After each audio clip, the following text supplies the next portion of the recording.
The War Council fell silent when Duke Cadric Thorn entered the stone chamber, not because he commanded it, because fear had learned to walk ahead of him like a living thing. Blood still stained his riding gloves from the morning's execution, a lord caught selling grain to enemy forces during the siege.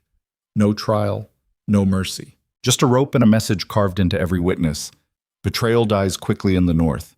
His generals watched him cross the room with the same attention men give to wolves circling wounded prey. And when he finally spoke, his voice carried the weight of iron dragged across bone. This wasn't power inherited through bloodlines or bought with gold. This was dominance earned through calculated brutality, and the kingdom had spent 5 years learning what happened to anyone foolish enough to test it. What they didn't know yet was that the Duke's greatest war hadn't even begun. Stay with me. You're going to want to see how this ends. Make it easy. Winter came to Thornhaven like a blade pressed against the throat of the world. Snow buried the northern roads 3 feet deep, while wind tore through the mountain passes hard enough to strip flesh from bone. The duchy sat carved into granite cliffs overlooking the narrow sea, a fortress territory that had broken every army stupid enough to march north since the kingdom's founding. Thornhaven Castle rose from the rock itself, 7 towers of blackened stone, connected by walls thick enough to house entire battalions. No banners flew from its ramparts. Duke Cadric Thorn had removed them years ago after his father's death, claiming symbols were for men who needed reminders of what they owned. Cadric needed no reminders. Inside the castle's war room, maps covered every surface like paper wounds documenting decades of conflict. Territorial disputes, trade routes, military movements, supply lines. Every border that touched Thornhaven had been drawn in blood at some point, and Cadric studied them the way other men studied scripture. He stood alone before the largest map, still wearing his riding leathers from the morning execution, one hand resting on the pommel of the sword he'd carried since he was 16. Commander Darius Venn entered without knocking, which meant the news was bad. Cadric didn't look up. "How many?" Darius crossed to the table and placed a sealed letter beside the map. The wax bore the royal seal. "The king's messenger arrived an hour ago. He's demanding an audience." Demanding. His word, not mine. Cadric finally lifted his eyes. Darius had served under his father for 20 years before transferring loyalty to the son without hesitation. Not because of blood. Because competence mattered more than sentiment in the north, and Darius understood that Cadric had inherited his father's territory, but earned his own authority through something far more dangerous than legacy. "Tell me what the letter says." Darius broke the seal and scanned the contents. His jaw tightened. "The king is offering you a bride." Silence filled the room like water flooding a sealed chamber. Cadric's expression didn't change, but his hand closed slowly around the sword pommel. Offering. "Lady Isolde Marrow, daughter of Lord Garrett Marrow, the man you executed last spring for treason." The memory arrived sharp and clean. Lord Garrett had been selling Thornhaven's military intelligence to the southern duchies for 3 years before Cadric's spies caught him. The execution had taken place in Thornhaven's main courtyard at dawn, with the entire household forced to watch. No public spectacle, no grand speeches, just a rope and gravity and the message that treachery ended the same way regardless of title. "The king thinks sending me the traitor's daughter will secure my loyalty?" Darius handed him the letter. "He thinks it will remind you that your power exists because he allows it." Cadric read the document twice. The language was dressed in diplomatic courtesy, but the threat underneath came through clear enough. Accept the arrangement or face consequences. The crown had grown nervous about Thornhaven's independence, about a northern duke who answered royal summons on his own schedule and maintained armies large enough to make the capital uncomfortable. "When does she arrive?" 3 days. Cadric dropped the letter onto the map. "Prepare the guest quarters in the east wing. Station guards at every entrance.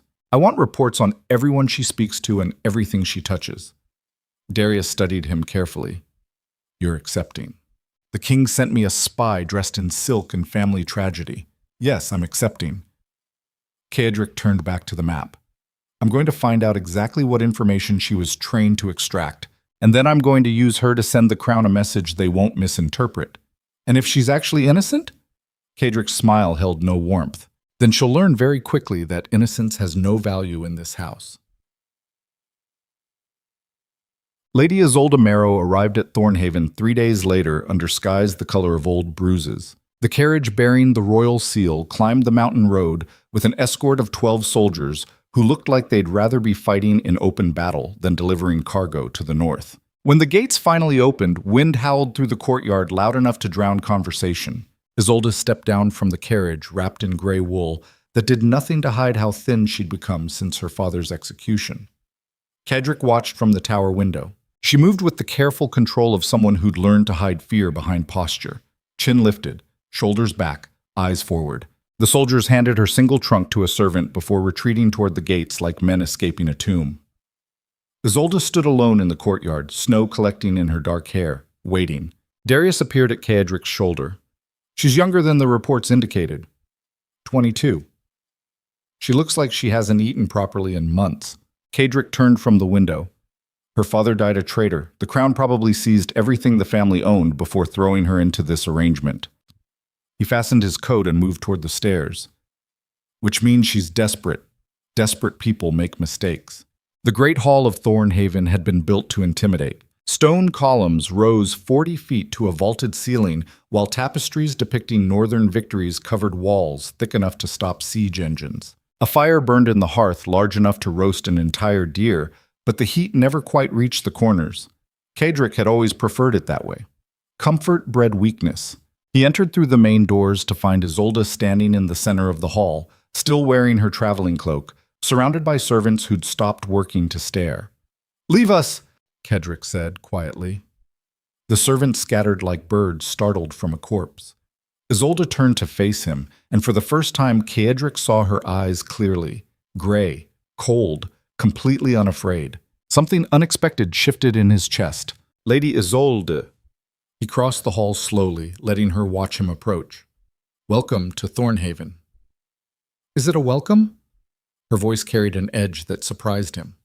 "Or a sentencing?" Cedric stopped 10 feet away.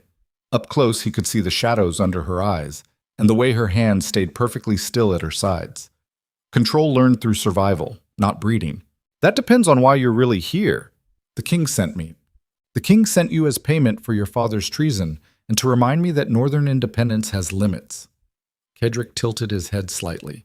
"But I asked why you're really here." "Not what the official story claims." Isolde held his gaze without flinching. "My father betrayed you. The crown offered me a choice between this arrangement and a convent where I'd spend the rest of my life locked away from everything and everyone I've ever known. So I'm here because the alternative was a different kind of death." "Honest." Cedric smiled without warmth. "I wasn't expecting that. Would you prefer I lie?" "I prefer people reveal their weaknesses early. Saves time." Isolde's expression didn't change, but something flickered in her eyes. Anger, maybe. Or recognition that she'd been delivered into the hands of someone who viewed vulnerability as leverage. "Am I a prisoner?" "You're a guest." Cedric gestured toward the east wing. "You'll have quarters, servants, freedom to move through the castle during daylight. But understand this. Thornhaven isn't the southern courts where politics happen behind closed doors and everyone pretends civilization matters. Here, power is visible. Consequences are immediate. And trust is earned through action, not blood." "My father's blood isn't enough?"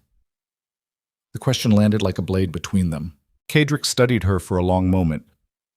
"Your father sold information that got 14 of my soldiers killed in an ambush last spring. Their blood matters more than his ever will." Isolde's composure finally cracked. Just for a second, pain flashed across her face before she locked it down again, and Cedric filed the reaction away for later examination. "I didn't know," she said quietly. "Whether you knew or not doesn't change the fact that you're standing in my house because the crown thinks your presence will keep me controlled." He stepped closer. "So let me be clear about something, Lady Isolde. The king miscalculated. Your father taught me that mercy is a luxury I can't afford, and his daughter showing up here won't change that. You want to survive Thornhaven? Then prove you're more than just leverage wrapped in silk." Before she could respond, Kadric turned and walked toward the tower stairs, leaving her alone in the great hall with the fire crackling and the wind howling through stone corridors like something trapped and furious. Isolde's quarters occupied the east wing's highest floor, a suite of 3 rooms connected by doors that didn't lock from the inside. She noticed that immediately. The furniture looked expensive, carved oak, thick rugs, a bed large enough for 3 people, but everything was positioned to face the main door, defensively, like the room had been designed for someone the Duke needed to watch. A servant girl appeared within minutes to unpack her trunk, moving with the nervous efficiency of someone who'd learned not to speak unless spoken to. Isolde walked to the window. From here, she could see the entire courtyard and the mountain road leading down to the valley. Guard towers marked every corner of the castle walls. Soldiers moved between posts with military precision. This wasn't a noble estate. It was a fortress that happened to house a duke. "Miss?" The servant girl stood by the door, wringing her hands. "His Grace has requested your presence at dinner. 7th bell. Someone will come to escort you." Isolde turned from his window. The girl couldn't have been more than 16, with hands roughened from work and eyes that wouldn't quite meet hers. "What's your name?" The girl looked startled. "Marin, miss." "How long have you worked here, Marin?" 3 years? She hesitated. "Since my mother died." "And the Duke? What's he like?" Marin's entire body went rigid. Fear, Isolde realized. Not the kind that came from occasional cruelty, but the kind that lived in someone permanently. "His Grace is fair, miss, if you follow the rules." "What happens if you don't?" Marin's voice dropped to a whisper. "People disappear." Before Isolde could ask what that meant, Marin fled the room like something was chasing her.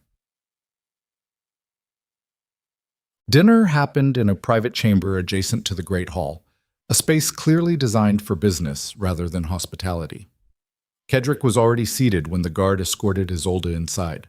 He changed from his riding leathers into dark wool, though he still wore the sword at his hip.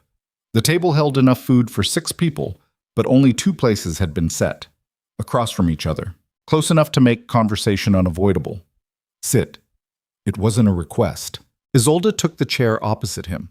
Up close, in better light, she could see the scar tissue along his jawline and the way his hands never stopped moving.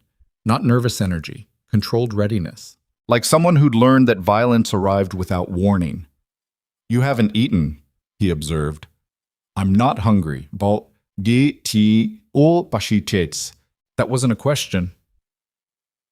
Kadric filled her plate himself, roasted meat, bread, vegetables, and slid it across the table. "You're thin enough that wind could break you. If you're planning to survive here, you need strength." "Why do you care if I survive?" He looked up from his own plate, and for a moment something almost human crossed his face. Almost. Because weak things die quickly in the north, and I don't need the crown blaming me when you collapse from starvation 3 weeks after arrival. Isolde picked up her fork. "How considerate." "Practical."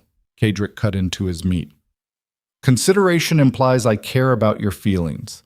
I care about avoiding political complications." They ate in silence for several minutes.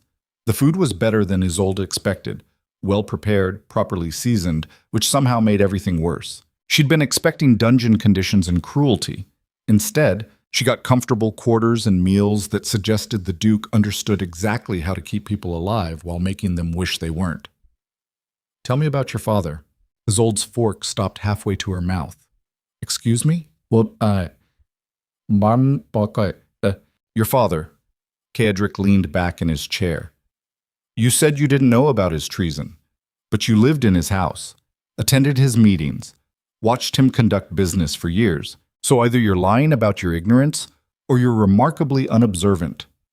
"He was my father. I trusted him." "Trust is a weakness people exploit." "Is that what you learned from yours?"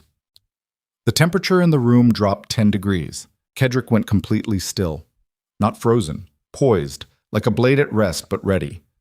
"My father," he said quietly, "taught me that power without brutality is just permission for other men to take what you've built. He ruled Thornhaven for 30 years through calculated violence and died in his sleep because no one was brave enough to kill him."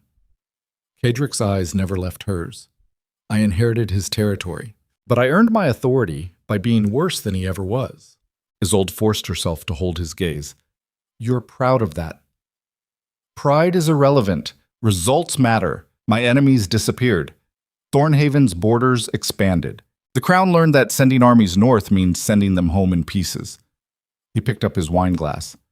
Your father learned the same lesson, eventually. He made mistakes. He committed treason. There's a difference. And you never make mistakes? Kedrick smiled, and it was the most terrifying expression Isolde had ever seen. I make mistakes constantly. The difference is that mine don't leave witnesses.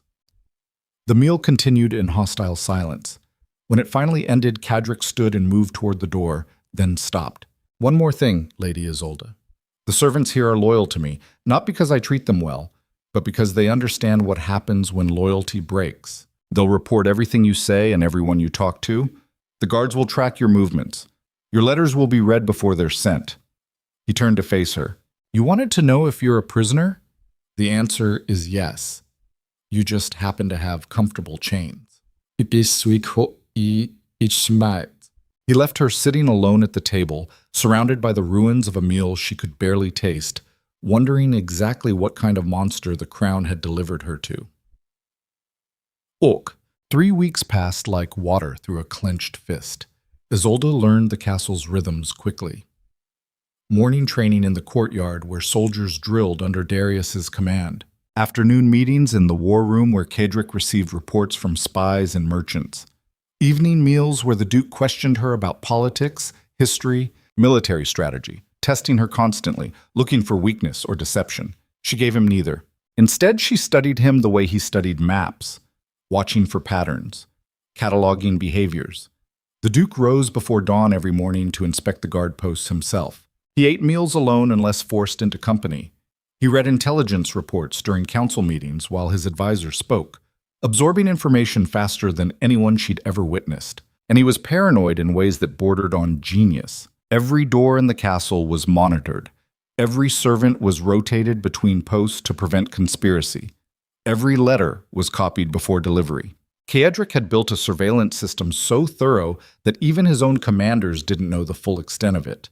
But Isolde also noticed cracks. The Duke didn't sleep well. She heard him pacing the tower rooms at night, footsteps echoing through stone corridors at hours when everyone else was unconscious. He carried that sword constantly, even during meals, which suggested he expected violence at any moment. And sometimes, when he thought no one was watching, exhaustion crossed his face like something physical. On the 23rd day, everything changed. Isolde was walking through the lower courtyard when she heard shouting. She followed the sound to the stables, where a crowd had gathered around 2 men locked in combat. Not training, real violence. One of them was bleeding from his temple while the other swung a pitchfork like a weapon. "Stop them!" someone screamed. No one moved. Isolde pushed through the crowd and grabbed a bucket of water from the trough, then hurled it at both fighters. They broke apart, gasping, and she stepped between them before they could re-engage. "What the hell is wrong with you?" She turned on the man with the pitchfork. "Put that down before you kill someone." "He stole from me!" The man's face was twisted with rage. "Took my wages and thought he'd get away with it. So you tried to murder him in public? Justice isn't murder. No!" came a voice from behind the crowd. "But murder is convenient." Everyone went silent. Kedrick emerged from the shadows near the stable entrance, and the entire crowd shrank back like he was fire-given human form. He crossed the space slowly, ice crunching under his boots, and stopped beside Isolde. "Explain." The man with the pitchfork started babbling. "Your Grace, he stole from me. I was just defending what's mine. I didn't mean any harm." Kedrick looked at Darius, who'd appeared at his shoulder. "Investigate. If there was theft, recover the money and dock the thief's wages for 6 months. If this was a lie, then the accuser gets 20 lashes for attempted murder." His attention shifted to Isolde. "You, with me." He walked away without waiting for confirmation that she'd follow. Isolde found him in the war room 5 minutes later, standing before the windows overlooking the courtyard. His hands were clasped behind his back, shoulders rigid with tension she couldn't quite identify. "That was stupid," he said without turning around. "Stopping a fight?" putting yourself between two men violent enough to kill each other over money. Kedrick turned, and his expression was something between anger and confusion. You could have been hurt. They could have been killed. And that would have been their choice. You don't interfere in other people's violence, Lady Isolde. Not here.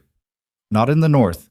Because the moment you step between the blade and its target, you become the target. Isolde crossed her arms. So I should have just watched? Yes. That's what makes you different from your enemies? Standing back while people destroy each other? No. Kedrick stepped closer. What makes me different is understanding that some violence is necessary, and trying to prevent it just delays the inevitable. His voice dropped. You think you're helping by playing peacemaker? All you did was teach those men that consequences can be negotiated. Next time, they'll push further, and the time after that, someone dies. So your solution is letting them kill each other now, son? My solution is making the cost of violence so high that people think twice before picking up weapons. He moved past her toward the door, then stopped. You want to survive here? Stop trying to save people. Most of them don't deserve it. The door slammed behind him hard enough to shake the walls. Whack. That night, Isolde couldn't sleep. She lay in bed staring at the ceiling while wind screamed through the mountain passes and shadows moved across stone walls like living things. Every conversation with the Duke played on repeat in her mind. Every cold observation, every casual dismissal of human life. Her father had called men like Kedrick necessary evils, lords who did terrible things so that kingdoms could function. But her father had also been a traitor, which meant his judgment was worth less than dirt. Around midnight, Isolde heard footsteps in the corridor outside her rooms. She went to the door and opened it carefully. The hallway was empty, but light leaked from beneath the door to the tower stairs. Against every survival instinct she possessed, Isolde followed it. The tower room at the top of the stairs functioned as Kedrick's private study. Maps covered one wall. Books lined another. A desk sat beneath the window, buried under correspondence and military reports. And standing in the center of it all was the Duke himself, still fully dressed, reading something by candlelight. Isolde knocked on the open door. Kedrick looked up, and for just a second surprise crossed his face. Then the mask slammed back into place. What are you doing here? I heard footsteps. I thought something was wrong. Nothing's wrong. He set down whatever he'd been reading. Go back to your quarters. Do you ever sleep? That's not your concern. Isolde stepped into the room anyway. How long have you been awake? Lady Isolde, how long? Kedrick's jaw tightened. 36 hours. Maybe longer. I stopped counting. He gestured at the papers covering his desk. The southern duchies are moving troops toward our border. The crown is demanding explanations for military exercises I haven't authorized. And someone in this castle is selling information to my enemies. His voice was rough with exhaustion. So no, I don't sleep. Because the moment I do, everything I've built starts collapsing. Isolde walked to the desk and started organizing the scattered papers. Kedrick watched her like she'd lost her mind. What are you doing? Helping, or trying to. She stacked reports by date, then by priority. You can't think clearly when you're this tired. Your judgment suffers. You make mistakes. I told you. My mistakes don't leave witnesses. That's not actually reassuring. She finished organizing and turned to face him. When was the last time you ate? This morning? Maybe. Isolde left the room without explanation and returned 10 minutes later with bread, cheese, and cold meat stolen from the kitchens. She set it on the desk and pointed at the chair. Eat. I don't take orders in my own castle. Then consider it a strongly worded suggestion from someone who's tired of watching you destroy yourself through stubbornness. They stared at each other for a long moment. Then, incredibly, Kedrick sat down and started eating. Isolde took the chair across from him. Tell me about the spy. Why? Because I grew up in a house where my father sold secrets for 3 years without anyone noticing. Maybe I can help. Kedrick studied her over the rim of his cup. You think I'll trust you? No, but I think you're desperate enough to use any advantage, even if it comes from someone you consider an enemy. A smile touched his mouth, genuine this time. You're learning. Who knows about the troop movements? Everyone in the War Council. 8 commanders, 3 civilian advisors, Darius and myself. Letters? All correspondence goes through my office before being sent. Nothing leaves Thornhaven without my seal. Supply orders. Kedrick paused mid-bite. What about them? Hey. Information like troop movements requires supply changes. More food, more weapons, more horses. Those orders go through different channels than military correspondence. Isolde leaned forward. If someone's selling your information, they're probably not doing it through official letters. They're using supply manifests that look legitimate but contain coded details. For the first time since they'd met, Kedrick looked at her with something other than suspicion or calculation. He looked impressed. Check the supply ledgers, he said to the heir. Darius materialized from the shadows near the door. Isolde jumped. She hadn't realized he was there. Already on it, Your Grace? Darius disappeared down the stairs. Darius. Kedrick set down his cup and fixed his attention on Isolde. How did you know about coded manifests? My father used them. I saw the ledgers after his arrest when the Crown was inventorying our estate. I didn't understand what they meant at the time, but later, she trailed off. Later I realized he had been hiding information in plain sight for years. And you said nothing. To who? The Crown already knew. My family was destroyed. What good would talking do? Bai. Kedrick stood and moved to the window. Outside, snow fell in thick sheets that erased the world beyond the glass. When he spoke again, his voice was quieter than she'd ever heard it. Your father's treason got 14 of my soldiers killed. I told you that the first night. What I didn't tell you was that one of them was a man I'd known since childhood, trained with, fought beside for 15 years. He pressed one hand against the glass. His name was Marcus Thane. He had a wife and 3 children. And he died because your father sold our patrol routes to enemy forces who ambushed them in a mountain pass. Isolde felt something break open inside her chest. I didn't know. I'm telling you now. Because if you're staying in this house, if you're claiming you want to help, then you need to understand exactly what your family's betrayal cost. Kedrick turned to face her. Mercy is weakness. Trust is suicide. And anyone who threatens what I've built dies. Those aren't threats, Lady Isolde. They're promises. I understand. Do you? Because the moment you become a liability, I'll remove you. Crown approval or not. Royal consequences or not. Nothing matters more than Thornhaven's survival. Isolde stood and crossed the room until she was standing directly in front of him, close enough to see the exhaustion carved into his face and the scars hidden beneath his collar. Then stop treating me like an enemy and use me like the weapon you know I could be. The words hung between them like something solid. Kedrick's expression shifted. Not softening, calculating. Measuring her potential value against the risk of trusting someone who carried her father's name. If you betray me, he said quietly, death will be the kindest thing I offer. I won't. You don't know that yet. Neither do you, but I'm here anyway, offering help you clearly need from someone who understands what it costs when loyalty breaks. Isolde held his gaze. So make a choice, Your Grace, Isolde. Keep treating me like cargo the Crown dumped on your doorstep, or start seeing me as someone who might actually survive long enough to matter. For a long moment, neither of them moved. Then Kedrick smiled, a real smile, dark and sharp and dangerous, and Isolde realized with sudden, terrible clarity that she'd just crossed a line that couldn't be uncrossed. Welcome to Thornhaven, Lady Isolde. He extended his hand. Let's see if you're actually as dangerous as you claimed. She took his hand and his grip was iron-wrapped in control, and somewhere in the back of her mind, a voice whispered that she'd just made a deal with something far more lethal than the Crown had ever warned her about. Outside, wind howled through stone towers like something hunting, and in the war room of Thornhaven Castle, 2 people who should have been enemies began building an alliance that would either save the North or burn it to ash. The supply ledgers arrived on Kedrick's desk before dawn. Darius spread them across the war table like evidence at a trial, each page marked with annotations in red ink. Isolde stood beside the Duke, close enough to read over his shoulder, watching his eyes track across numbers and dates with predatory focus.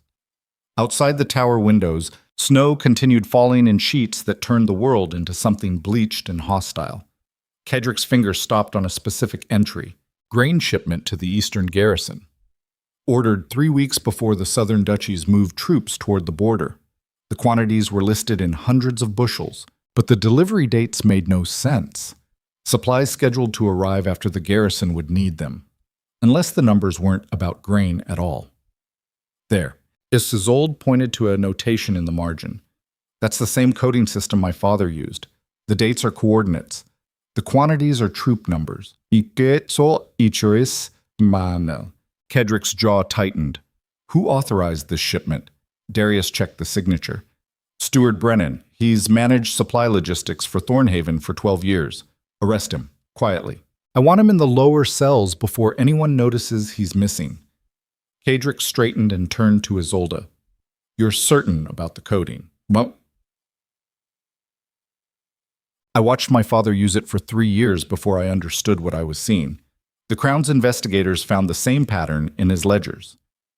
She met his gaze. If Brennan's been selling information this way, he's probably not working alone. Meaning someone taught him the system. Someone with connections outside Thornhaven who knew exactly what information your enemies would pay for. Kedrick went very still. Not frozen, focused, like a blade finding its target. Get me every ledger Brennan has touched in the last 2 years. Every supply order, every payment authorization, every correspondence record. He looked at Darius, and find out who he's been meeting with outside the castle walls. Darius disappeared down the stairs without a word. Isolde watched Kedrick's expression shift through calculations she couldn't quite follow. He was already 3 moves ahead, seeing patterns and consequences that would take her hours to piece together. This was what made him dangerous, not the violence. The speed at which he processed information and converted it into action. You should rest, she said quietly. I'll rest when Brennan tells me everything he knows. Interrogating someone while you're exhausted leads to mistakes. Kedrick turned to face her, and his smile was something carved from ice. I don't make mistakes during interrogations, Lady Isolde. I make examples. The words should have terrified her. Instead, they triggered something else entirely. Recognition. She'd spent 3 weeks watching this man operate, studying the machinery of his control, and she finally understood what the Crown feared most. Not his brutality, his efficiency. Kedrick didn't rule through chaos. He ruled through systems so precise that betrayal became mathematically stupid. Let me help. You've never interrogated anyone? No. But I've watched my father lie to investigators for months before they finally caught him. I know what deception looks like. Isolde stepped closer.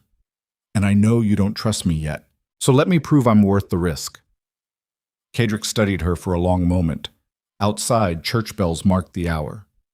5th bell. Dawn was still 2 hours away. If you're present for this, you don't speak unless I tell you to. You don't interfere, and you don't look away, no matter what happens.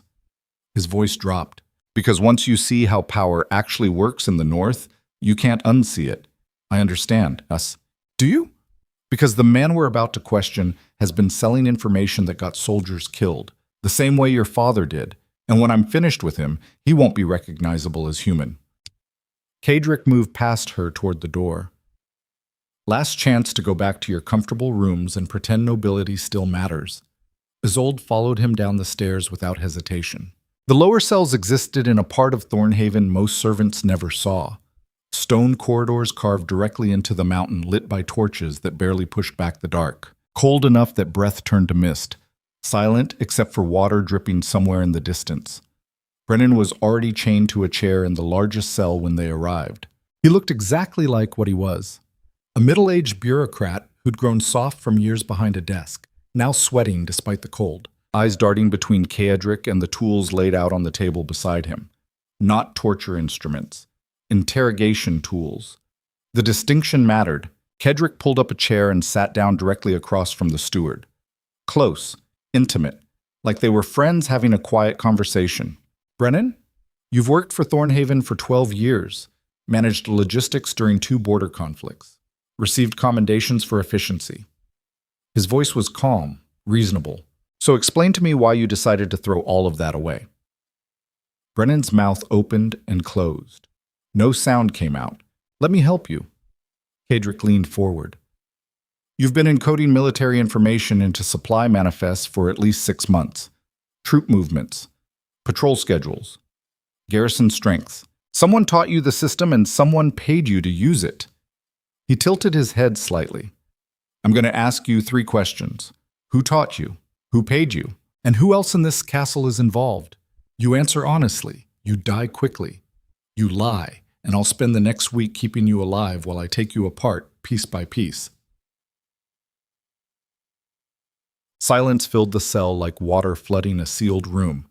Isolde watched Brennan's face cycle through denial, calculation, and finally terror. This was the moment. The split second where someone decided whether survival was worth betrayal. I don't know what you're talking about. Brennan's voice shook. Those ledgers are legitimate supply orders, Your Grace. If there's been some mistake, Kadric stood up and backhanded him across the face. The sound echoed off stone walls. Blood appeared at the corner of Brennan's mouth. He gasped, eyes wide with shock, like he genuinely believed his denial would work. Wrong answer. Kadric returned to his chair. Let's try again. Who taught you the coding system? Please, Your Grace, I'm telling you the truth. This time Kadric used his fist. Brennan's head snapped back hard enough that the chair rocked. More blood.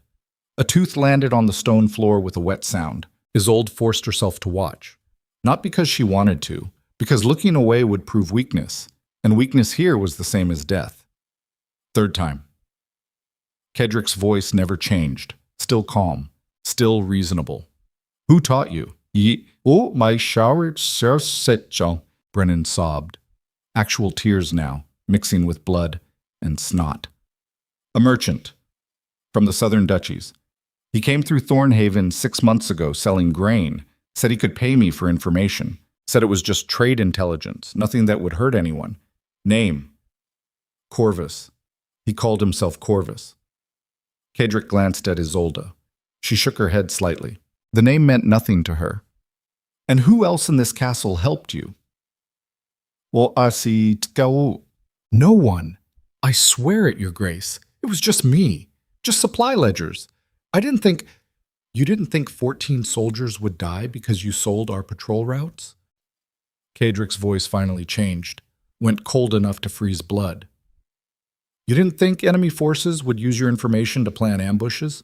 Or did you just not care as long as the money kept coming? Brennan was openly weeping now. I needed it. My daughter, she's sick. The physicians wanted money I didn't have. But everyone needs money. Kadric stood. The difference is most people don't commit treason to get it. He walked to the table and picked up a pair of iron shears. Not for threats, for use. Isolde's stomach turned, but she kept her expression neutral. Last question, Brennan, and understand something. Your answer determines whether your daughter receives financial support from Thornhaven after you're dead, or whether she's thrown out of her house and left to starve in the street.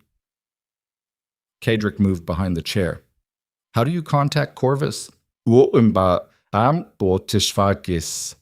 a tavern, the Broken Wheel, in the lower city.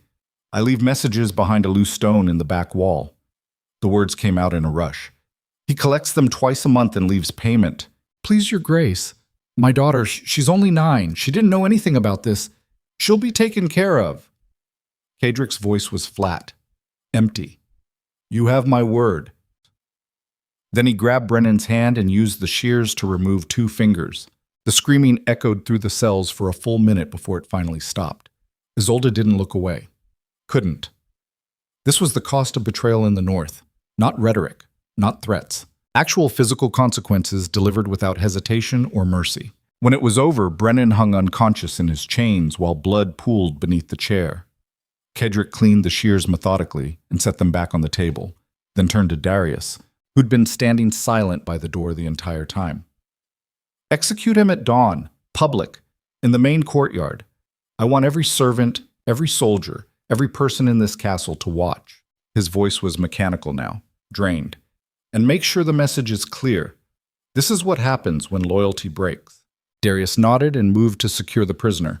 Kadric walked past Isolde without a word and climbed the stairs back toward the tower.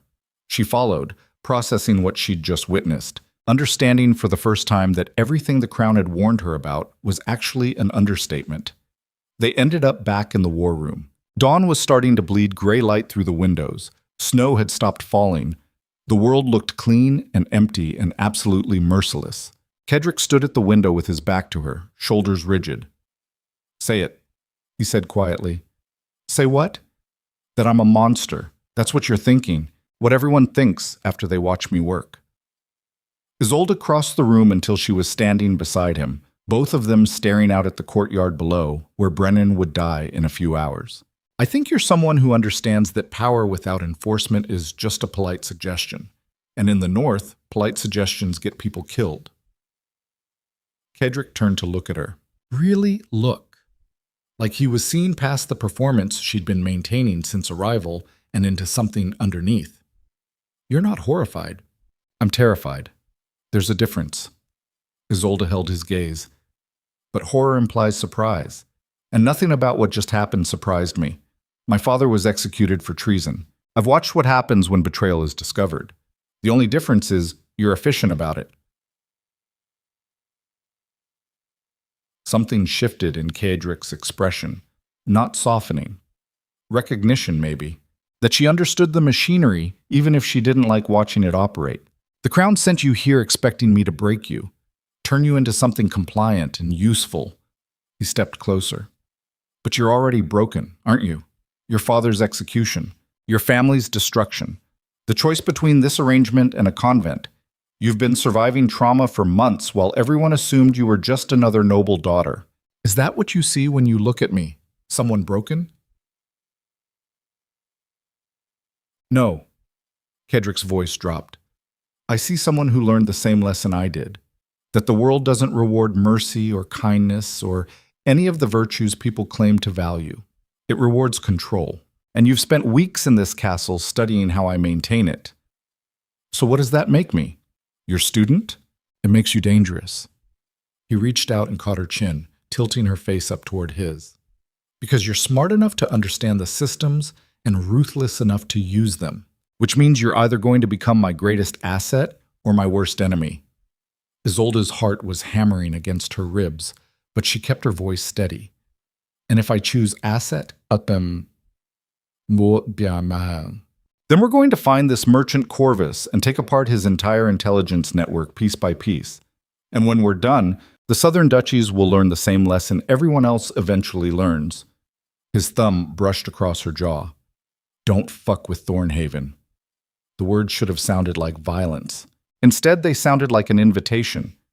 Before Isolde could respond, Darius appeared in the doorway. His expression was grim. "Your Grace, we have a problem." Kedrick released her and turned. "What kind of problem?" "A courier just arrived from the capital, royal summons. The king wants you in court within 2 weeks to answer questions about military exercises along the southern border." The temperature in the room dropped. "Military exercises I haven't authorized. Temperature in—" "Yes, Your Grace." "Exercises that our spy has apparently been reporting to the Southern Duchies, making it look like Thornhaven is preparing for invasion." "What? Darius nodded slowly. "The Crown believes you're planning rebellion." Kedrick went very still. Isolde watched calculations move behind his eyes like storm systems forming. "They're going to use this as justification to strip me of military authority, claim I've become a threat to the kingdom's stability, and install a royal commander in Thornhaven." His hands closed into fists. "And if I refuse to attend, they'll declare me an open rebellion and send armies north."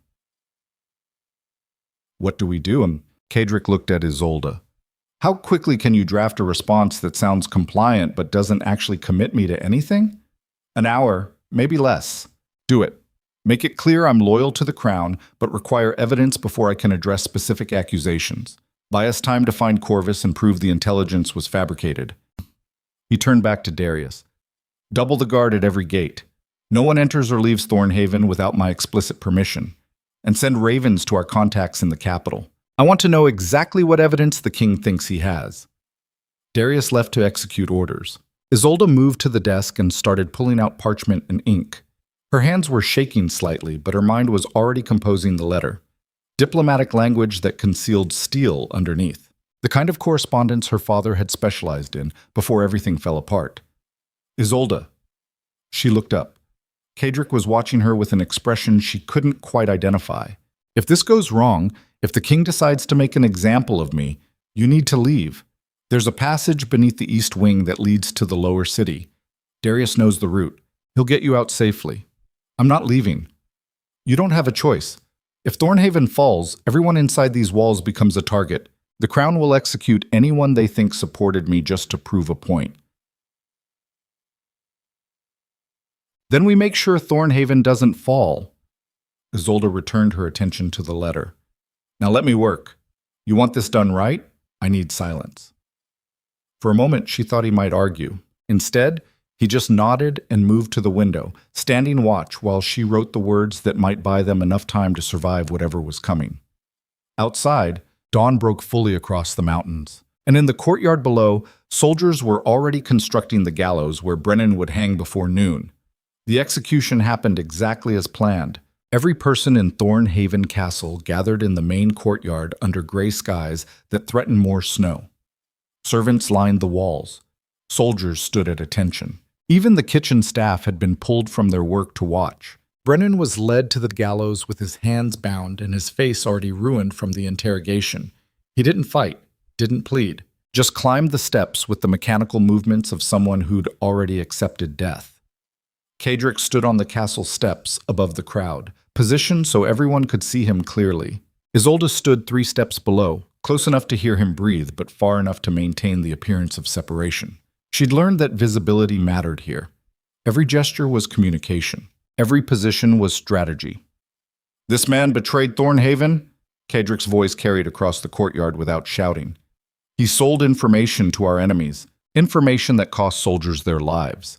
Information that put every person in this castle at risk. The crowd was silent. Not respectful silence. Terrified silence.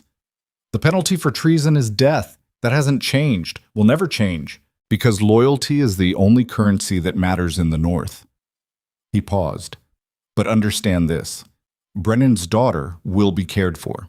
She'll receive financial support and protection for as long as she needs it, because children don't inherit their parents' crimes.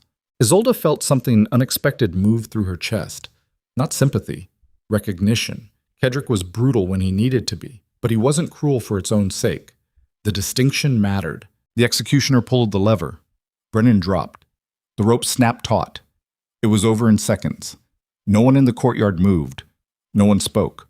They just stood there absorbing the message that had been carved into the morning with rope and gravity and absolute certainty. Back to work, Cedric said quietly. The crowd dispersed like smoke. Isolde followed Cedric back inside. They didn't speak until they reached the war room, where the letter she'd drafted sat sealed on his desk. Send it, he said to Darius. Your Grace. Darius hesitated.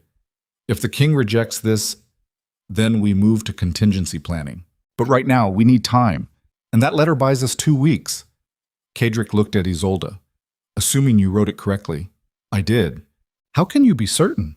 Because my father taught me how to lie to the crown in ways they can't prosecute.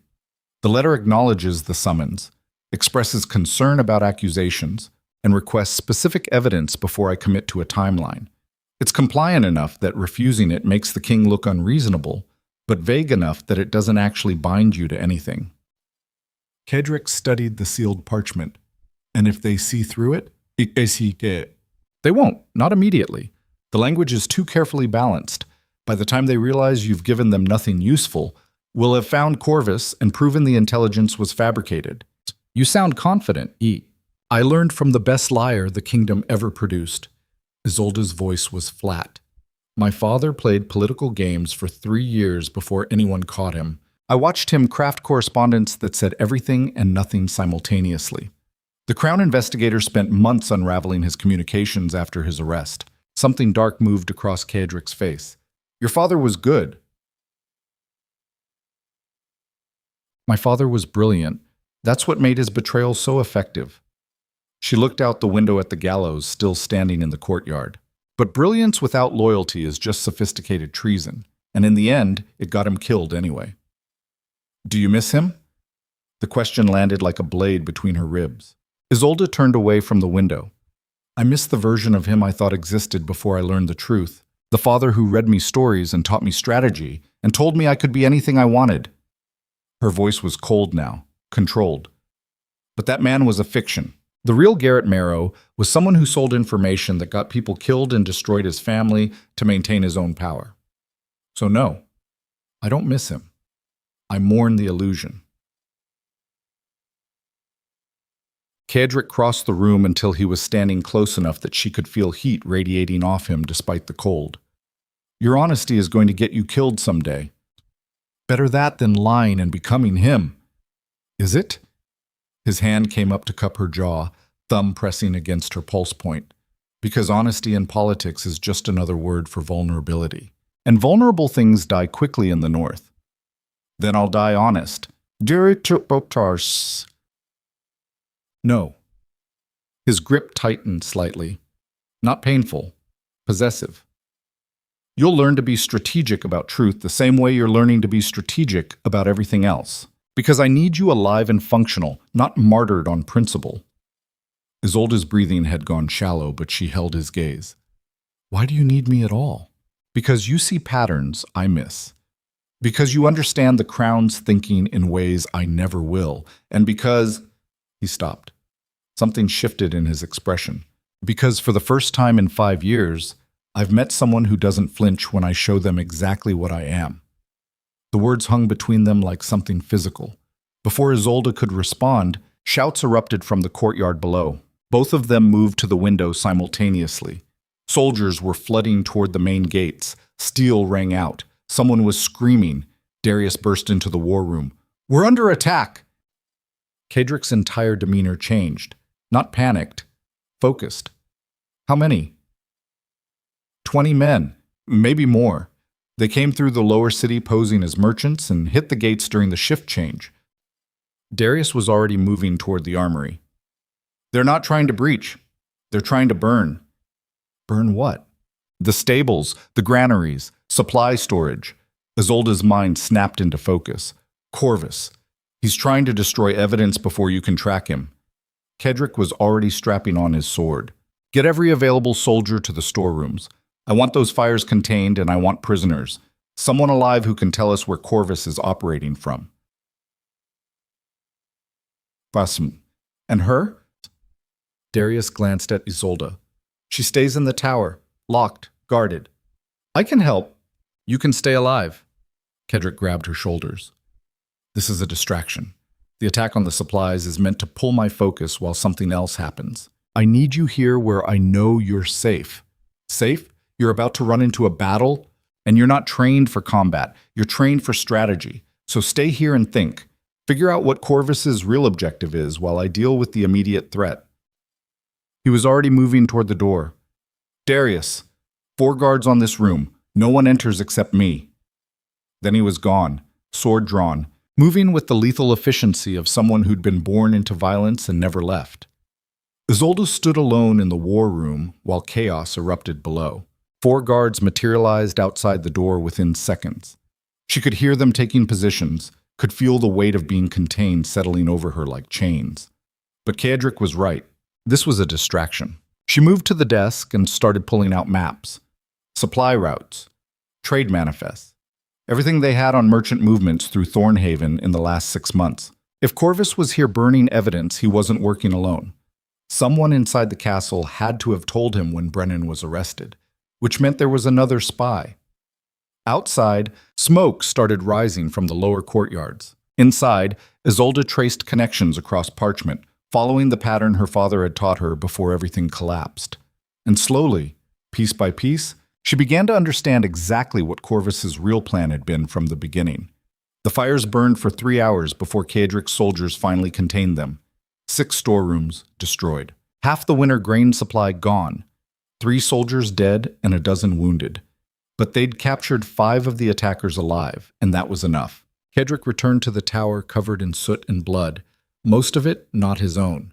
He found Isolde surrounded by maps and correspondence, writing furiously. Tell me you found something. She looked up. Her eyes were bright with the kind of focus that came from solving a puzzle everyone else had missed. Corvus isn't after intelligence, he's after legitimacy. Kadric crossed to the desk. Explain. Look at the timing. Brennan starts selling information 6 months ago, exactly when the southern duchies begin moving troops toward your border. But those troop movements weren't in response to intelligence. They were planned months earlier. She pointed to a trade manifest.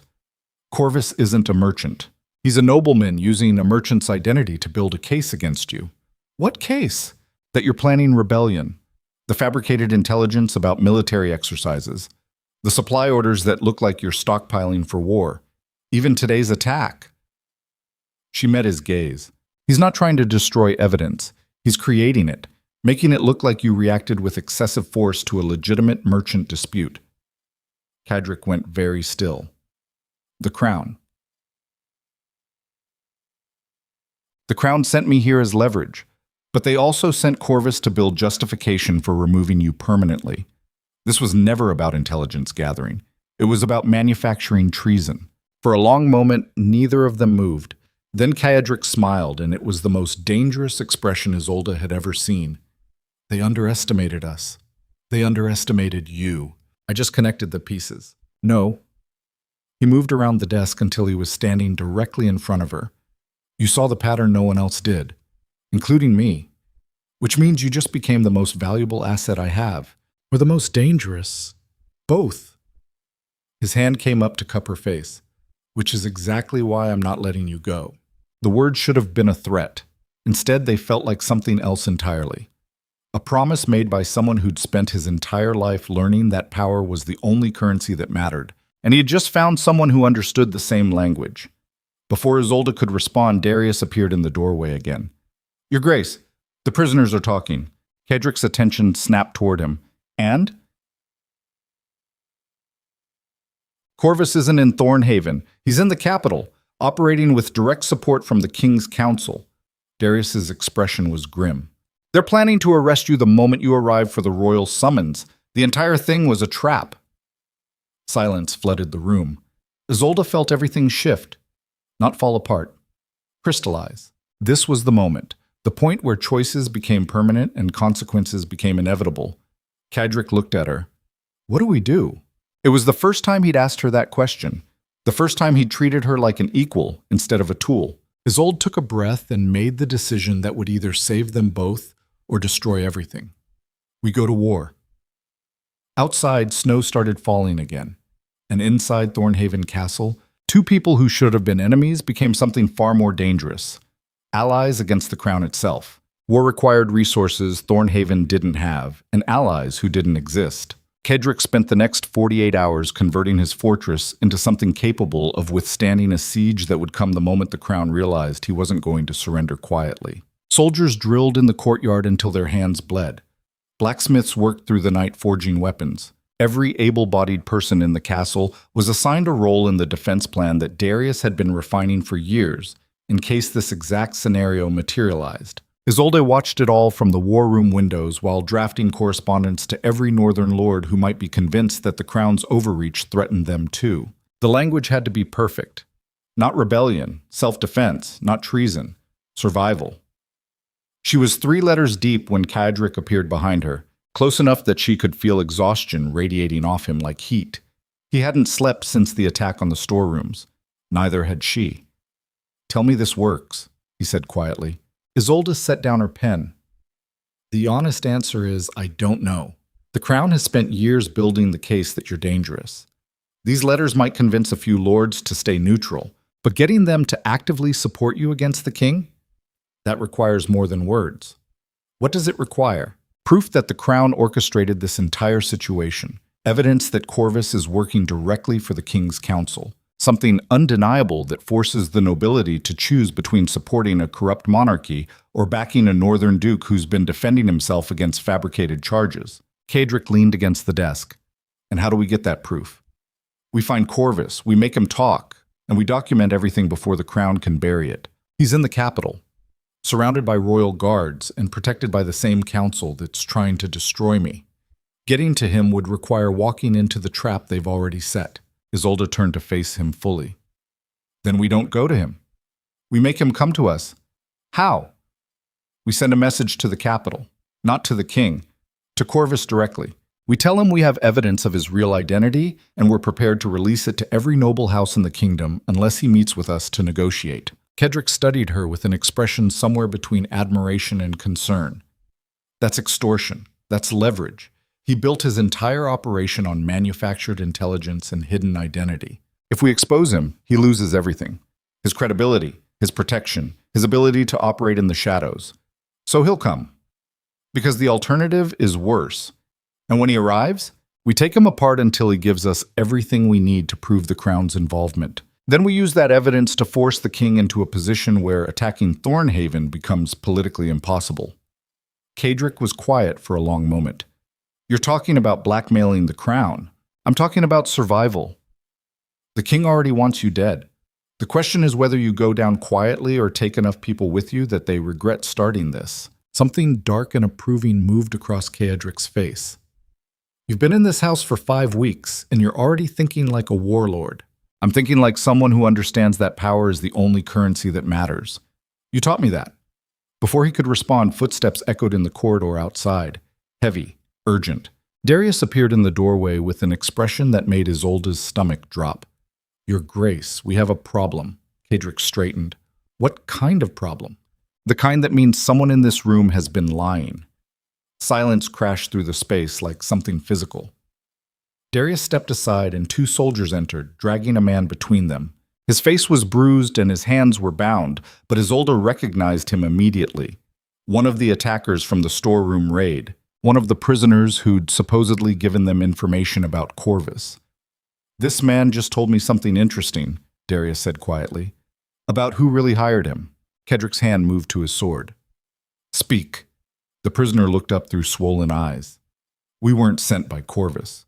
We were sent by someone inside the castle. Someone who paid us to attack the storerooms and make it look like we were trying to destroy evidence. Who? The man's gaze shifted to Isolde. Her. The accusation landed like a blade through the chest. Isolde felt the entire room tilt sideways.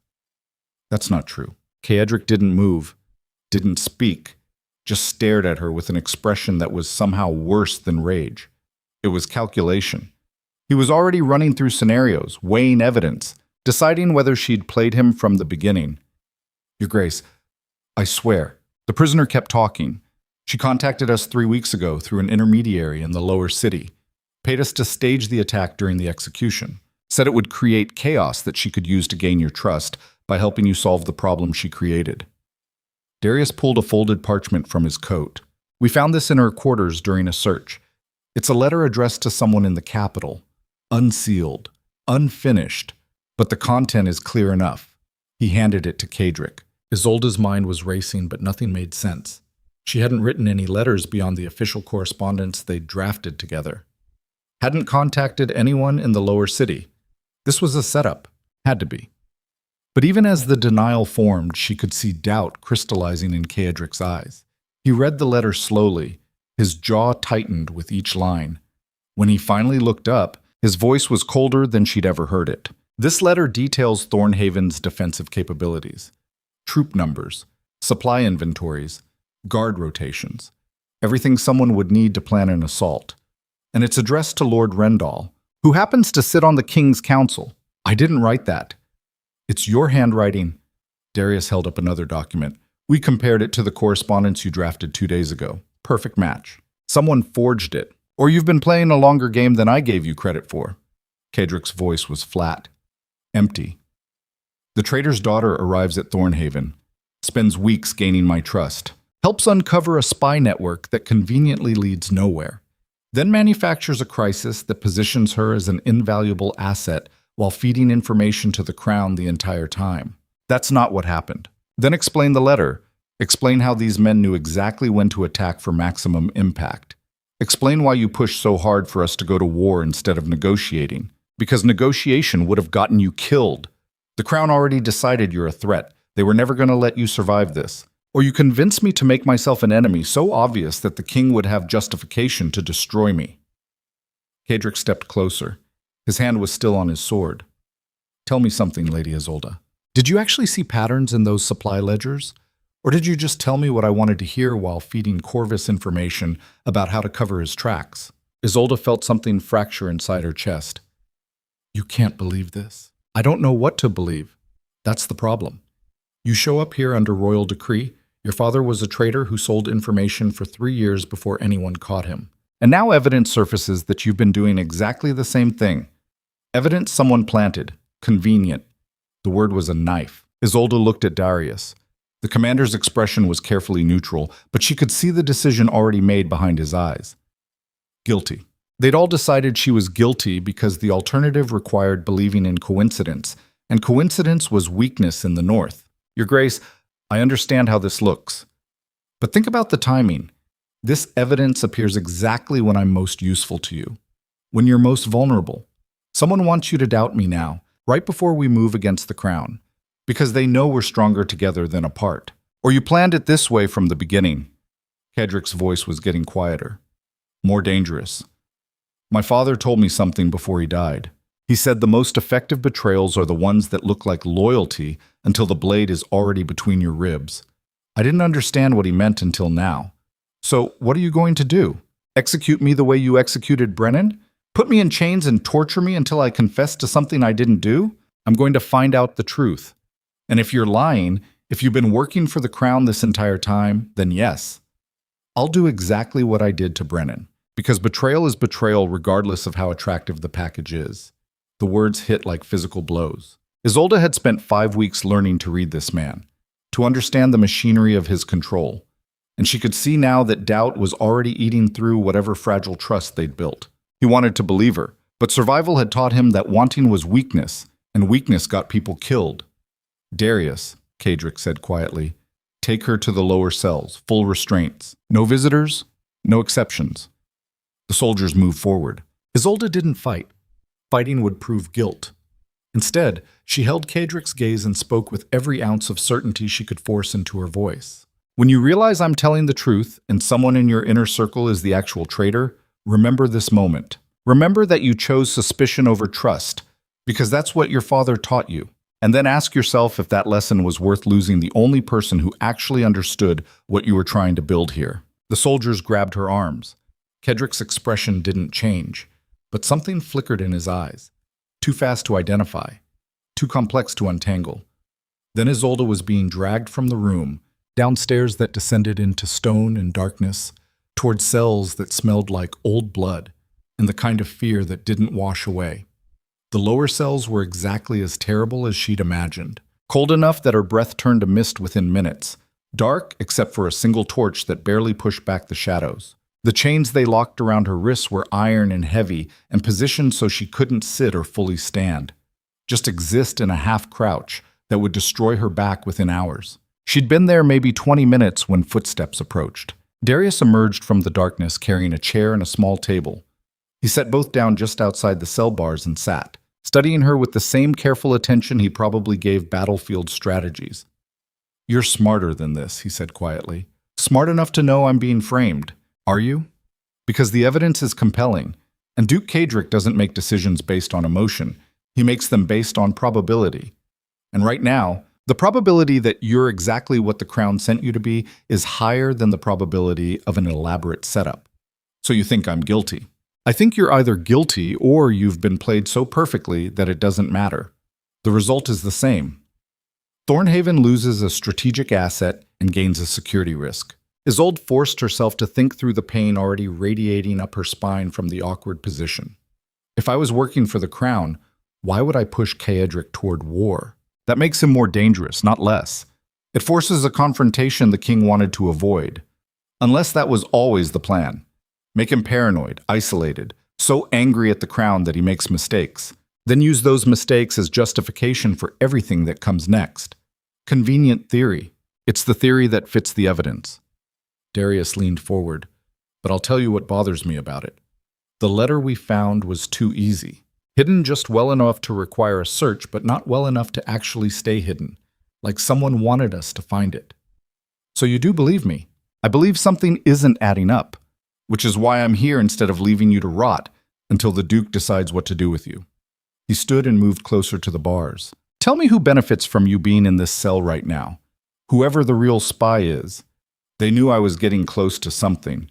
The supply ledgers, the connections to Corvus. So they planted evidence that would take me off the board while creating enough doubt that Kaedric can't trust anyone. And who in this castle has access to your quarters, your handwriting, and the kind of detailed intelligence that letter contained? Isolde's mind raced through possibilities. Not servants. They were watched too carefully. Not low-level soldiers. They lacked the sophistication, which meant someone in Kaedric's inner circle. Someone close enough to observe everything while remaining above suspicion. Someone like you. Darius smiled.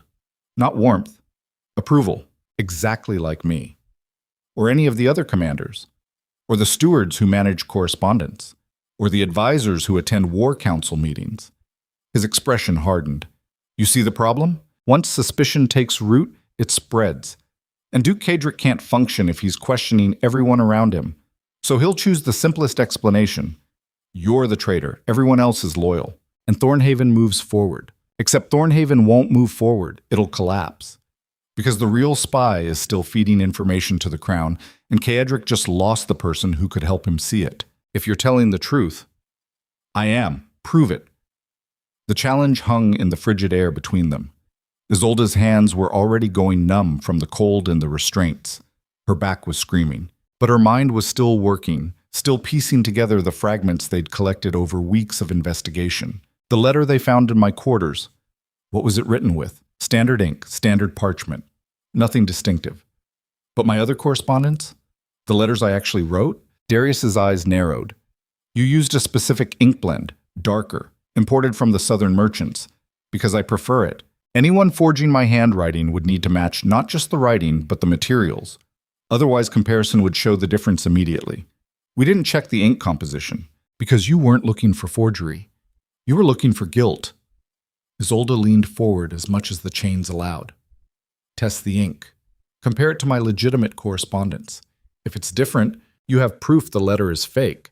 And if it's the same, then I'm guilty and you can execute me with clear conscience. Darius studied her for a long moment. Then he turned and walked into the darkness without another word. Isolde was left alone with the cold and the pain and the growing certainty that she'd miscalculated somewhere, trusted the wrong person, missed the tell that would have warned her this was coming. Her father had made the same mistake. The thought arrived like ice water through her veins.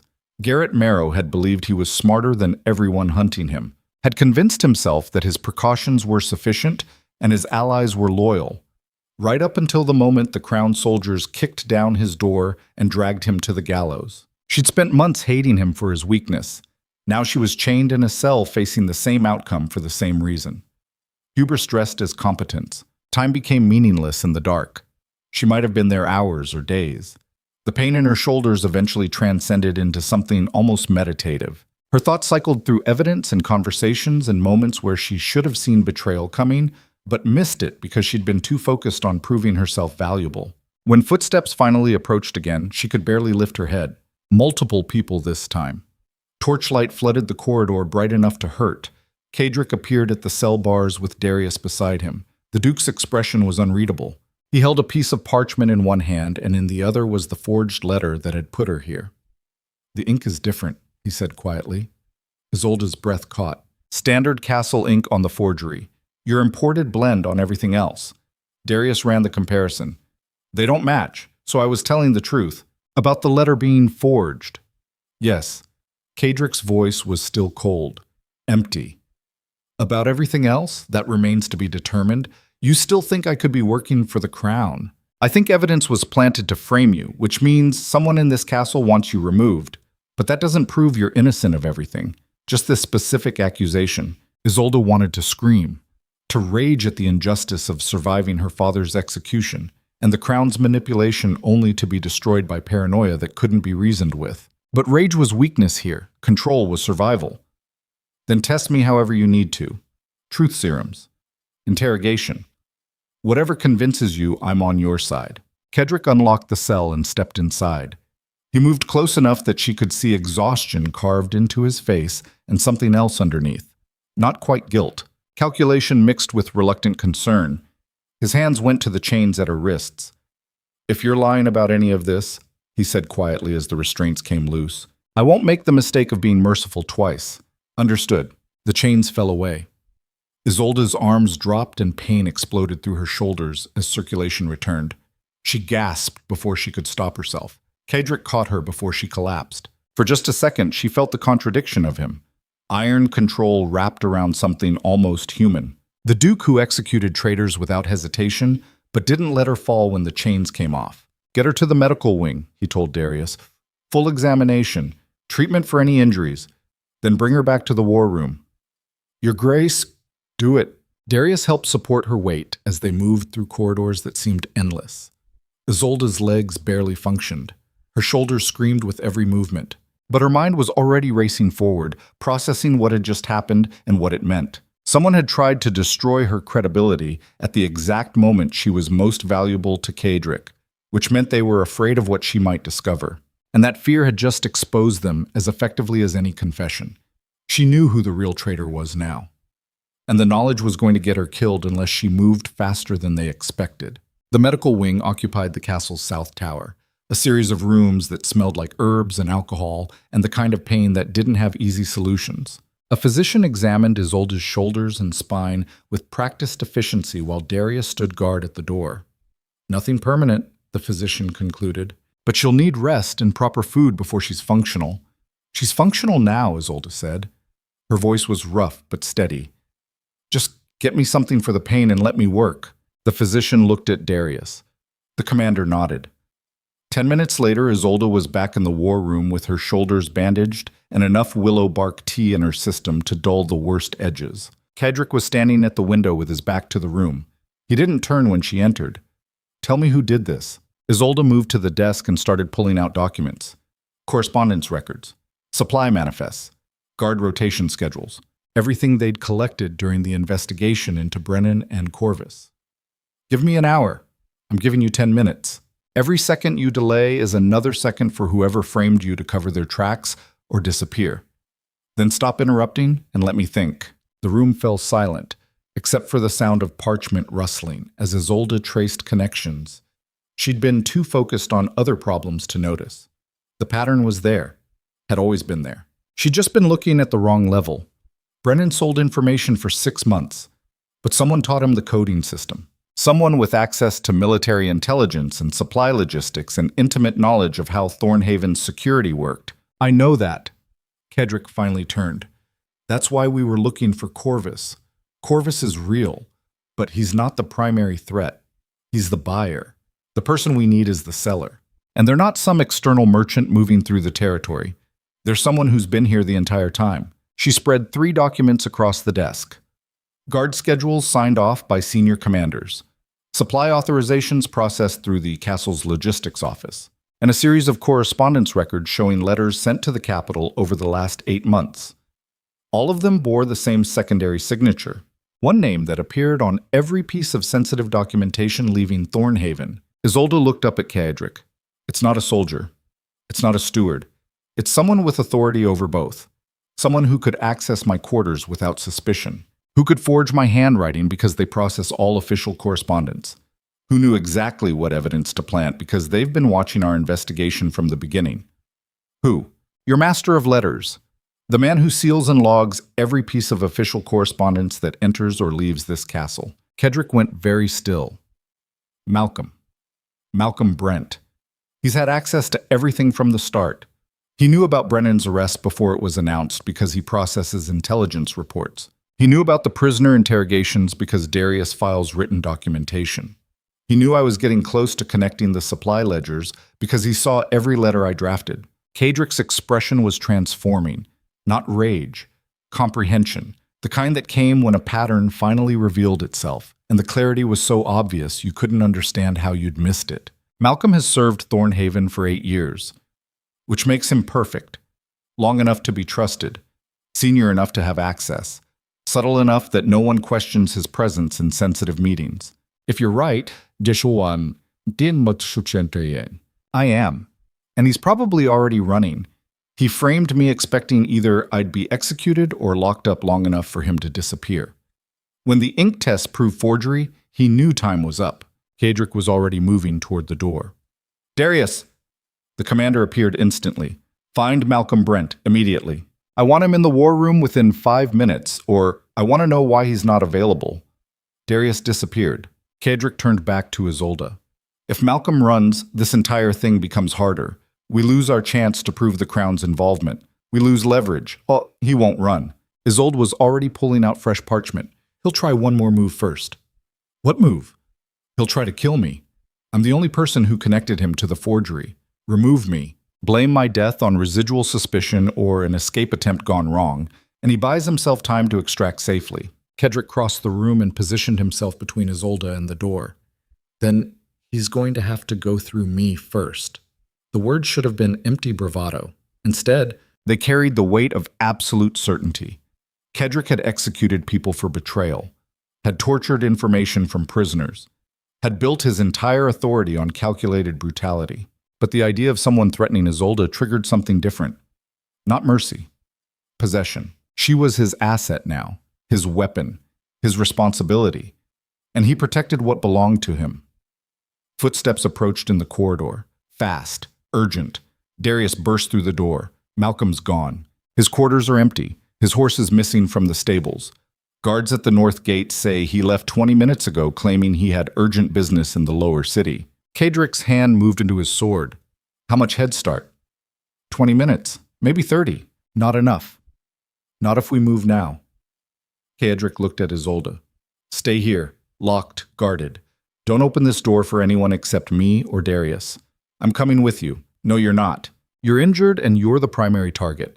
The best thing you can do right now is stay alive, so Malcolm can't claim you died resisting arrest or some other convenient fiction. He was gone before she could argue, Darius on his heels, both of them moving with the lethal efficiency of men who'd spent their lives hunting things that ran. Isolde was left alone in the war room with guards posted outside, and the growing certainty that Malcolm's escape wasn't escape at all. It was the final move in a game they were still losing. The realization hit her like ice water. Malcolm leaving meant he'd already passed critical intelligence to the Crown. His work here was finished, and whether Cedric caught him or not, the damage was done. Thornhaven's defensive capabilities were compromised. Their strategic plans were exposed, and the king now had everything needed to justify the assault he'd been planning from the beginning. They weren't facing a spy anymore. They were facing an army, and it was already on its way. Isolde moved to the window and stared out at the mountains beyond the castle walls. Somewhere out there, Malcolm was riding toward the capital with information that would end everything Cedric had built. And behind him, royal forces were probably already mobilizing for an attack that would come within days. She'd spent 5 weeks learning how power worked in the north. Now she was going to learn how quickly it could collapse when the foundation cracked. The guards outside the war room died without making a sound. Isolde heard it anyway. The soft thud of bodies hitting stone, the whisper of steel sliding back into sheaths, then silence. She turned from the window just as the door opened. 4 men entered. Not Thornhaven soldiers. Their uniforms were wrong, cut differently. Colors that belonged to royal forces disguised just well enough to blend in during shift changes. The lead assassin closed the door quietly behind him. Lady Isolde Marrow. His voice was cultured, professional. We have orders to extract you from the castle. Alive if you cooperate, dead if you don't. Isolde's mind was racing through options that didn't exist. No weapons, no escape routes, no time to scream before they'd close the distance and silence her permanently. She forced herself to speak calmly. Extract me where? The capital. You have information the King's Council requires about Duke Cedric's defensive capabilities and strategic planning. So Malcolm was never working alone. This was coordinated from the beginning. Get someone inside Thornhaven's inner circle, then pull them out when the information gathering phase was complete. And take Isolde as insurance to ensure Cedric couldn't move against the crown without risking her execution. I'm not going anywhere. The assassin smiled. That wasn't a request. He moved forward. Isolde grabbed the first thing within reach, a heavy iron candelabra from the desk. She swung it at his head with every ounce of strength she had left. He caught her wrist mid-swing. The impact sent pain screaming up her injured shoulder. She gasped and he twisted her arm behind her back, forcing her to her knees. The other 3 assassins moved to secure the door and check the corridor for response.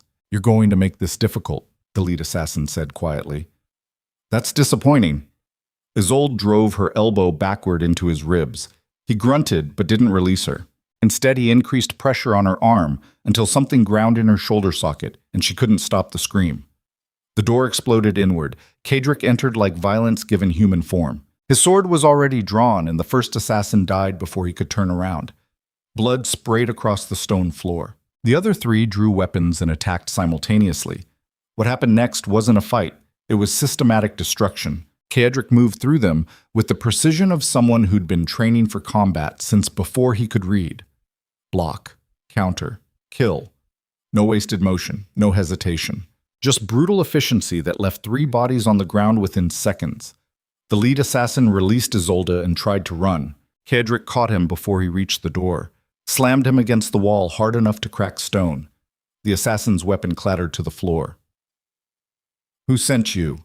The assassin's face was twisted with pain, but he didn't answer.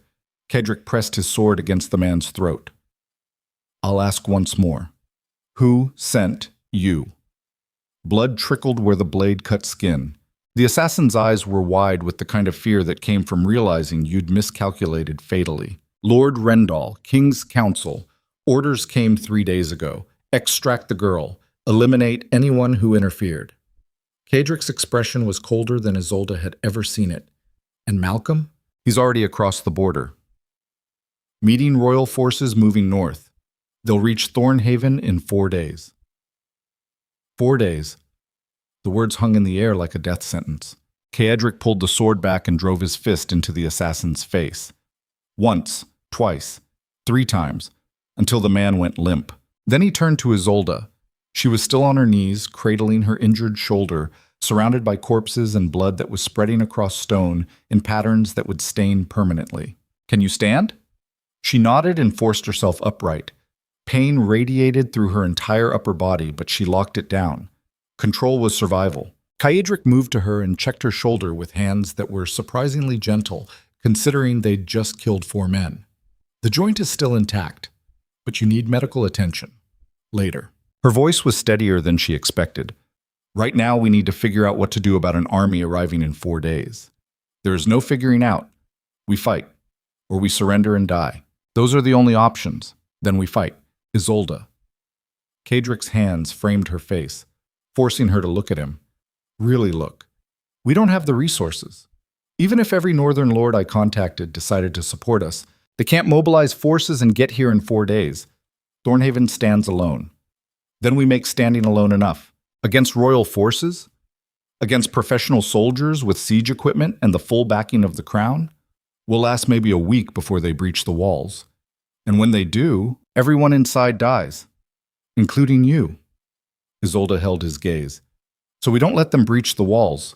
We make the cost of attacking so high that they reconsider. We turn Thornhaven into a fortress so lethal that the king has to negotiate instead of assault. That's not possible. It is if we stop fighting the war they expect and start fighting the war we can win."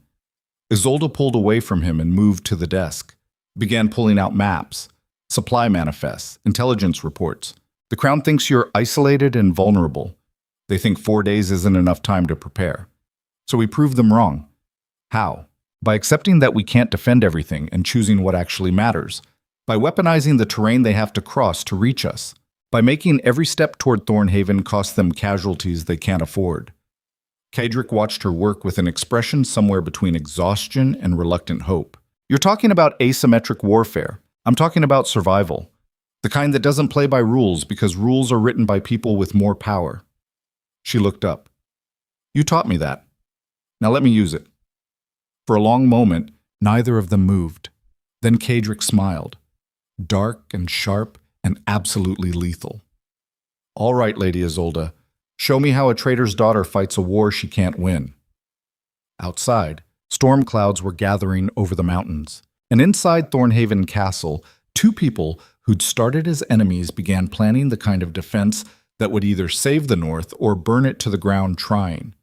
4 days until the army arrived. 4 days to transform from victims into something the crown would regret creating. 4 days to prove that the most dangerous thing in the kingdom wasn't the Duke with his calculated brutality or the spy network that had been dismantled. It was the woman who'd learned to think like both. The first day disappeared into preparation that bordered on madness. Caedric stripped Thornhaven of everything unnecessary and converted the castle into a weapon designed for maximum lethality with minimum resources.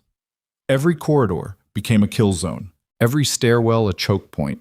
Every tower position was reinforced with archers who'd been drilling since dawn until their fingers bled, and they could hit targets in complete darkness.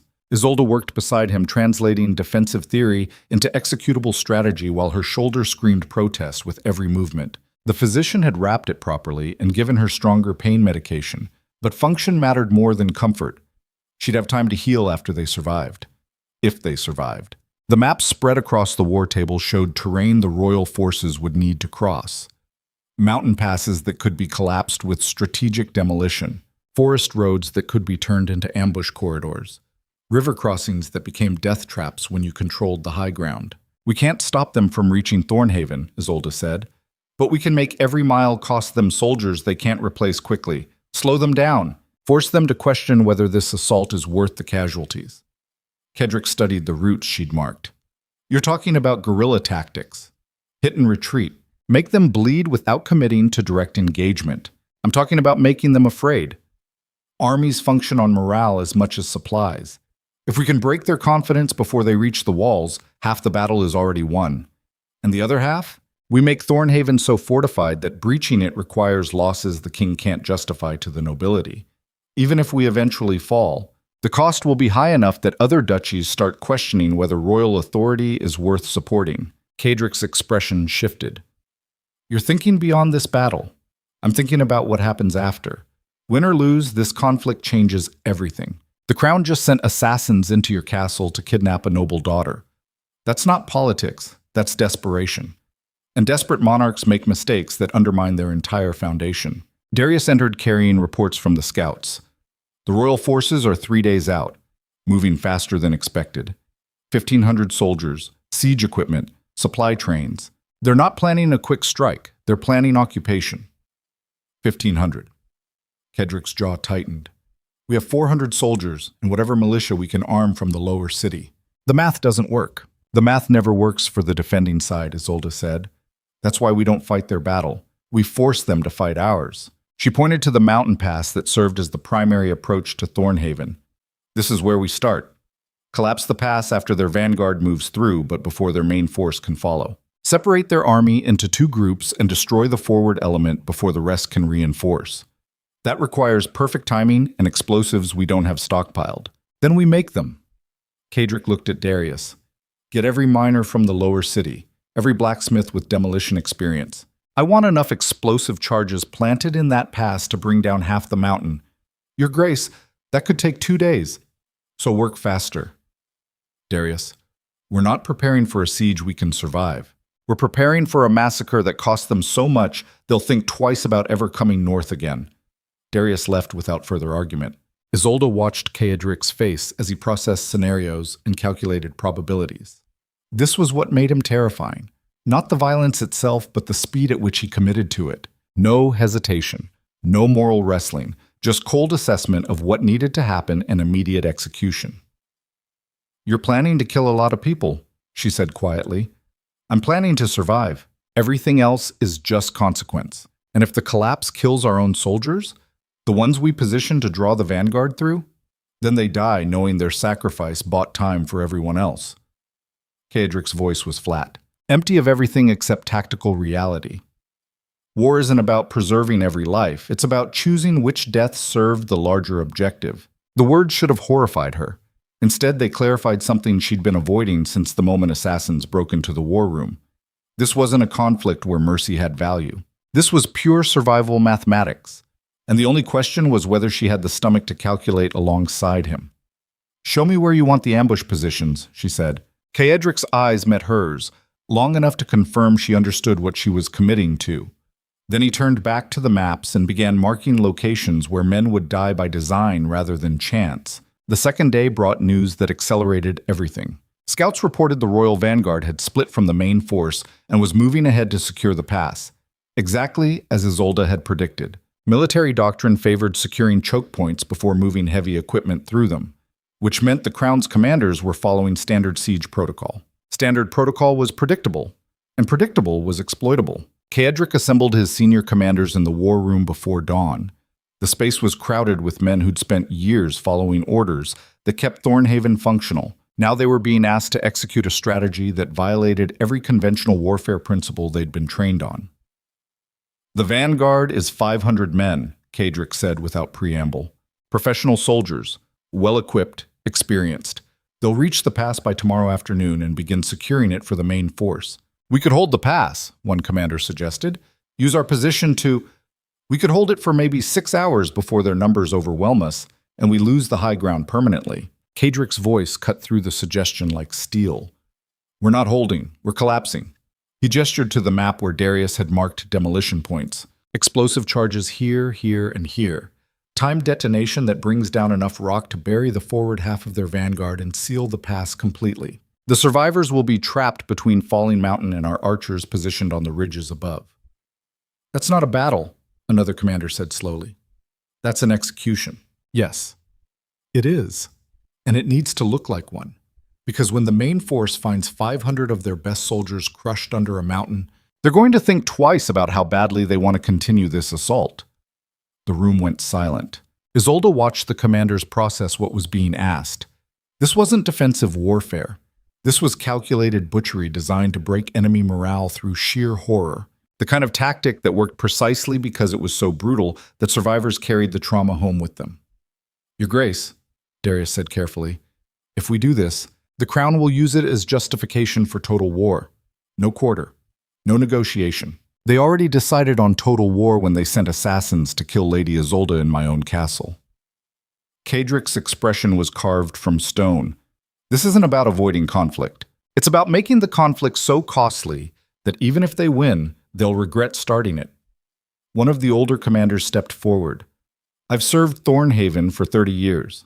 Fought in every border dispute since your father's time.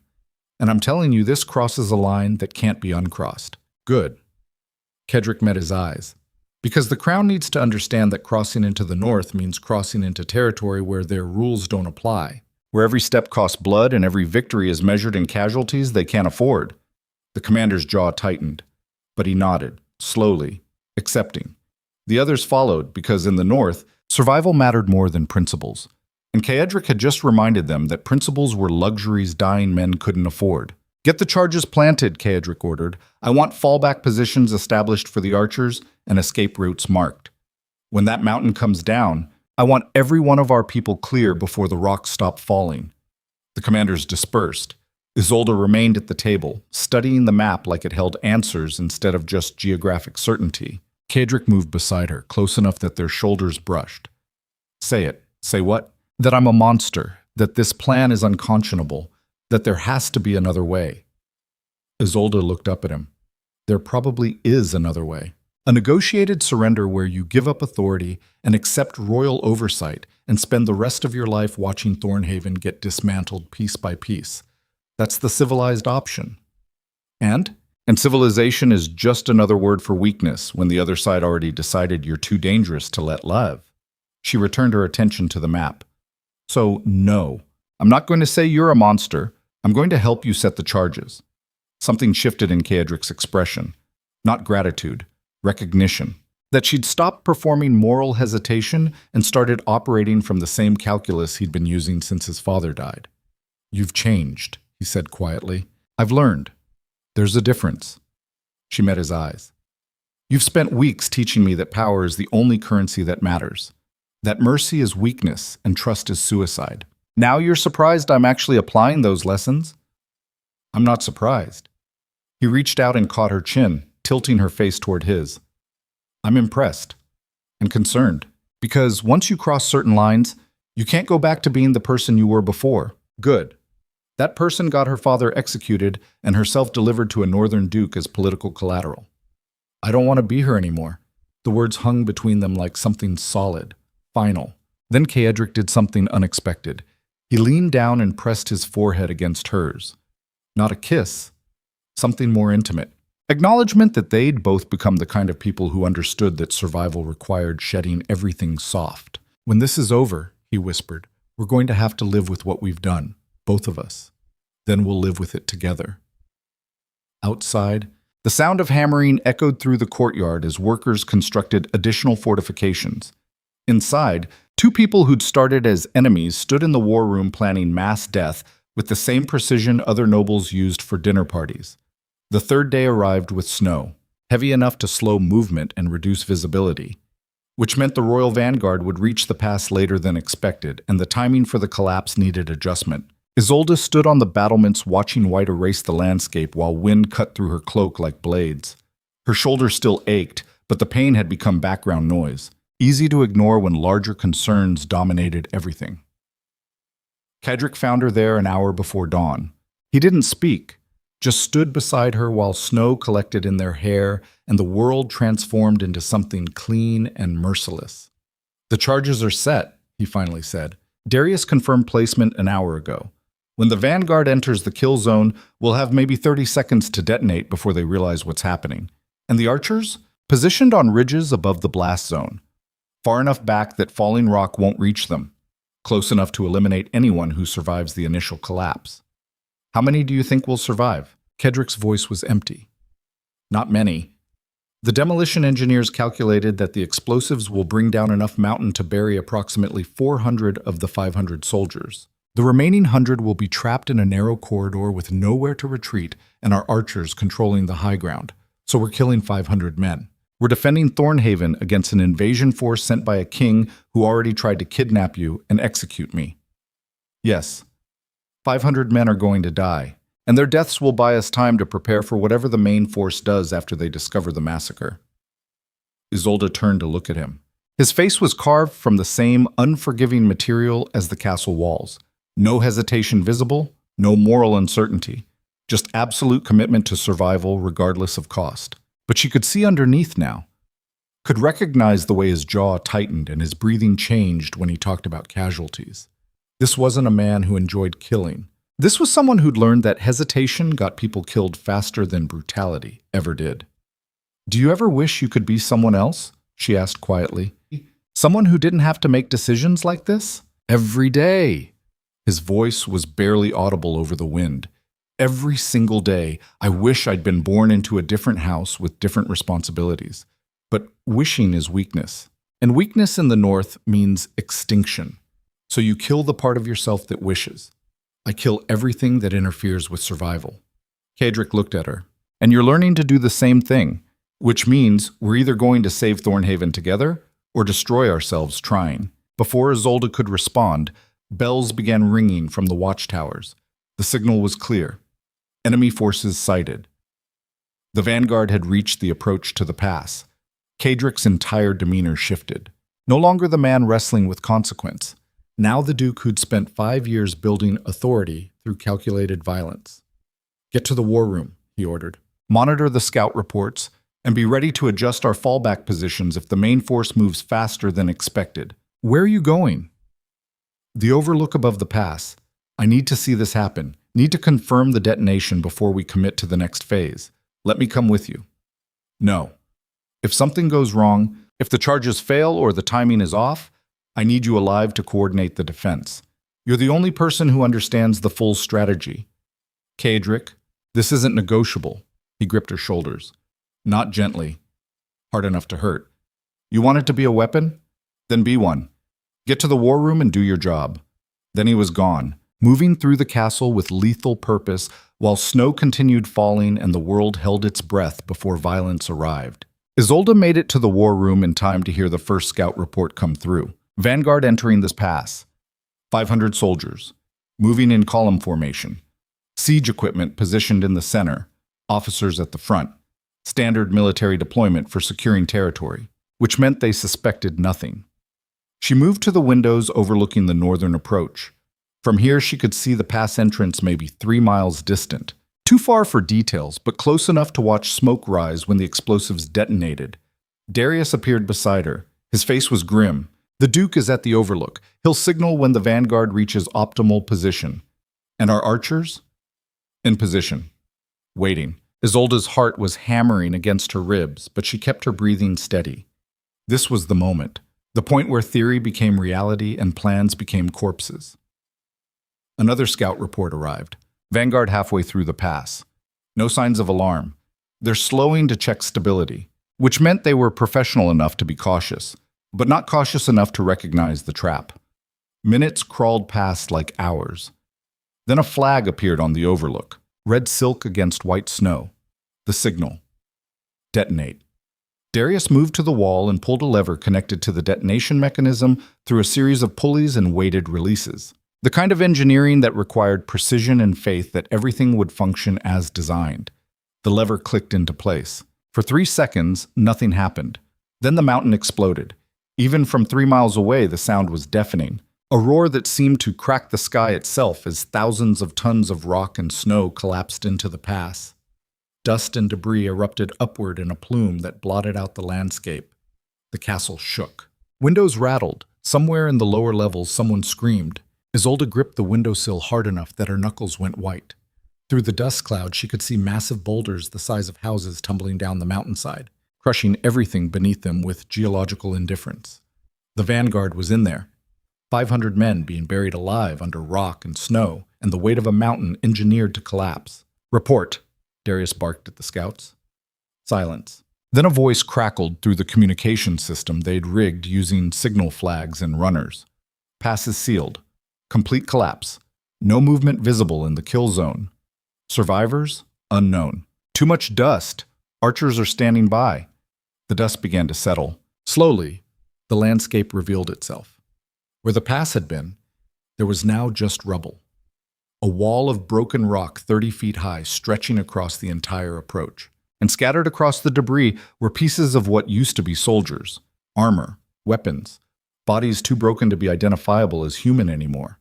Isolde felt bile rise in her throat but forced it down. This was the cost.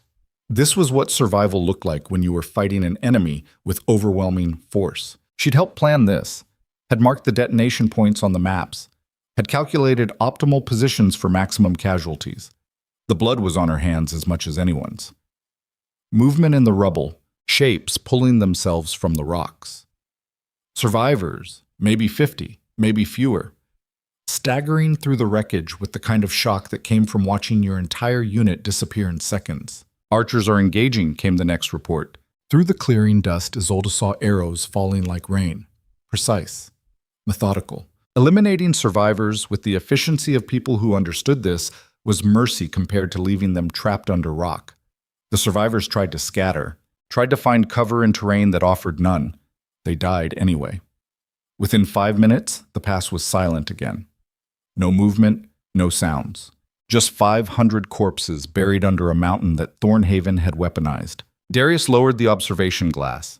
His face was pale. It worked. Isolde couldn't find her voice. Scout reports started flowing in faster. Main force has stopped advancing. They're setting up camp 3 miles south of the collapse. No signs of immediate assault. Because they just watched their vanguard disappear, Darius said quietly. They're regrouping, reassessing, or preparing for total war. Isolde finally managed to speak. "We just killed 500 royal soldiers. The king can't let that stand without response." The door slammed open. Caedric entered covered in rock dust and blood from where falling debris had caught his face. His eyes were bright with something between triumph and horror. "It worked," he said.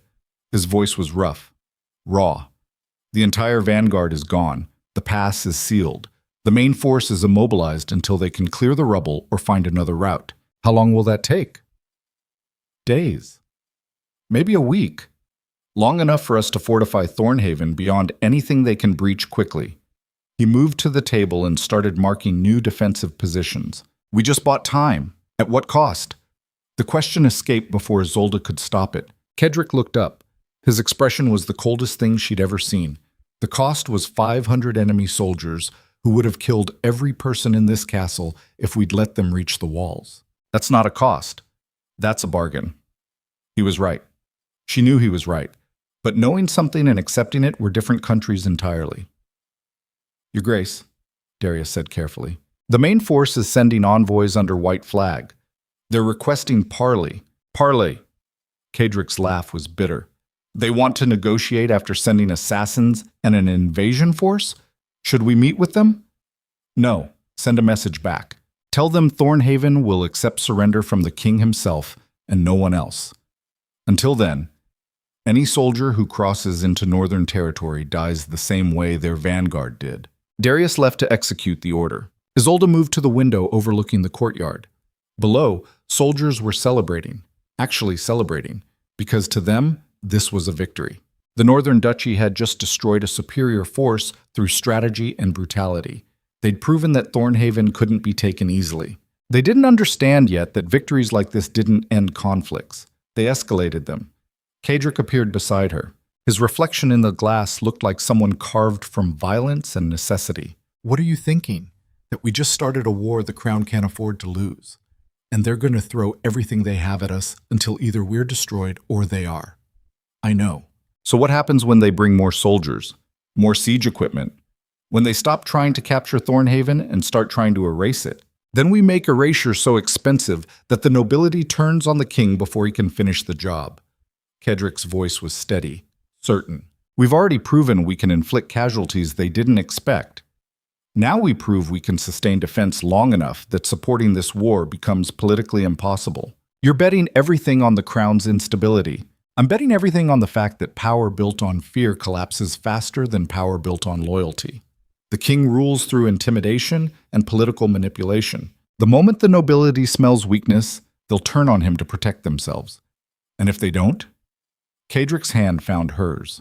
Then we die defending something we built together instead of living under a crown that wanted us destroyed. The words should have terrified her. Instead, they settled something that had been thrashing inside her chest since the moment she'd watched 500 men die by design. This was the cost of survival. Not just the killing, the commitment to keep killing until either the enemy broke or you did.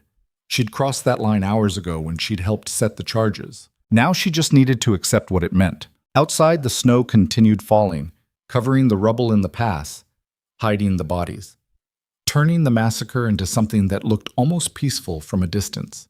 But Isolde knew the truth. Peace was an illusion maintained by people powerful enough to enforce it.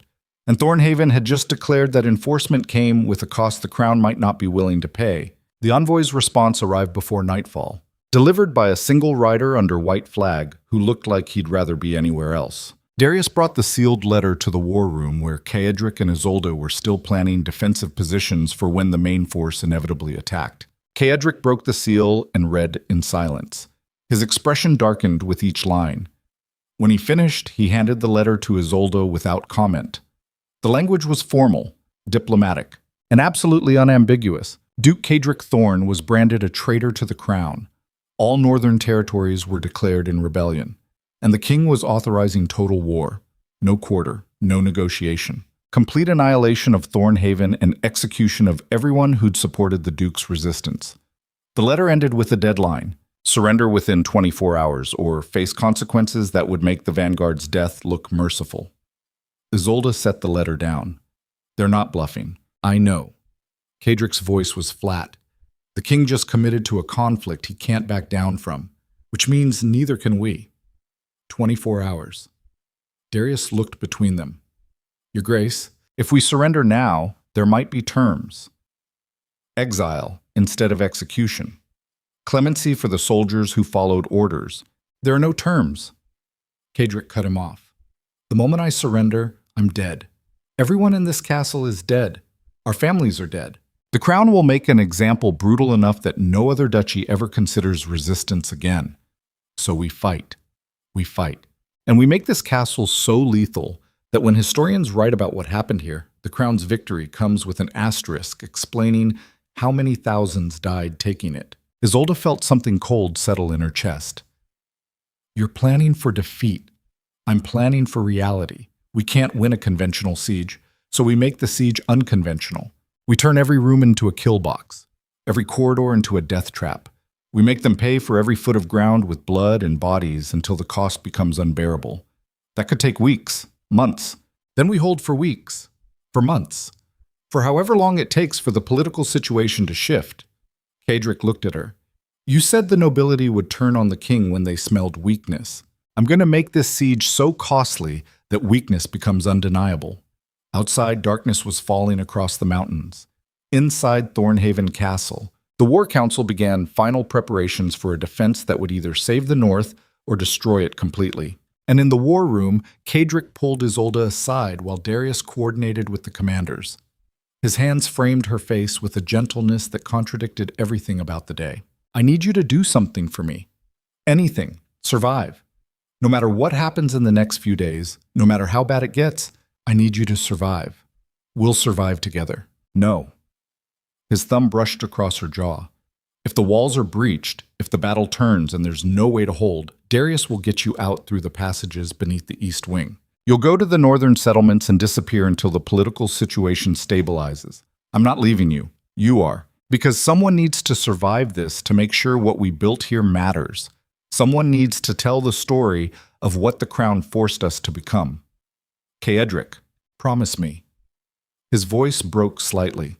For the first time since she'd met him, actual fear crossed his face. Promise me you'll survive, even if I don't, Isolde wanted to argue. To rage against the idea that she'd run while he died defending walls they'd fortified together. But she could see in his eyes that this wasn't negotiable.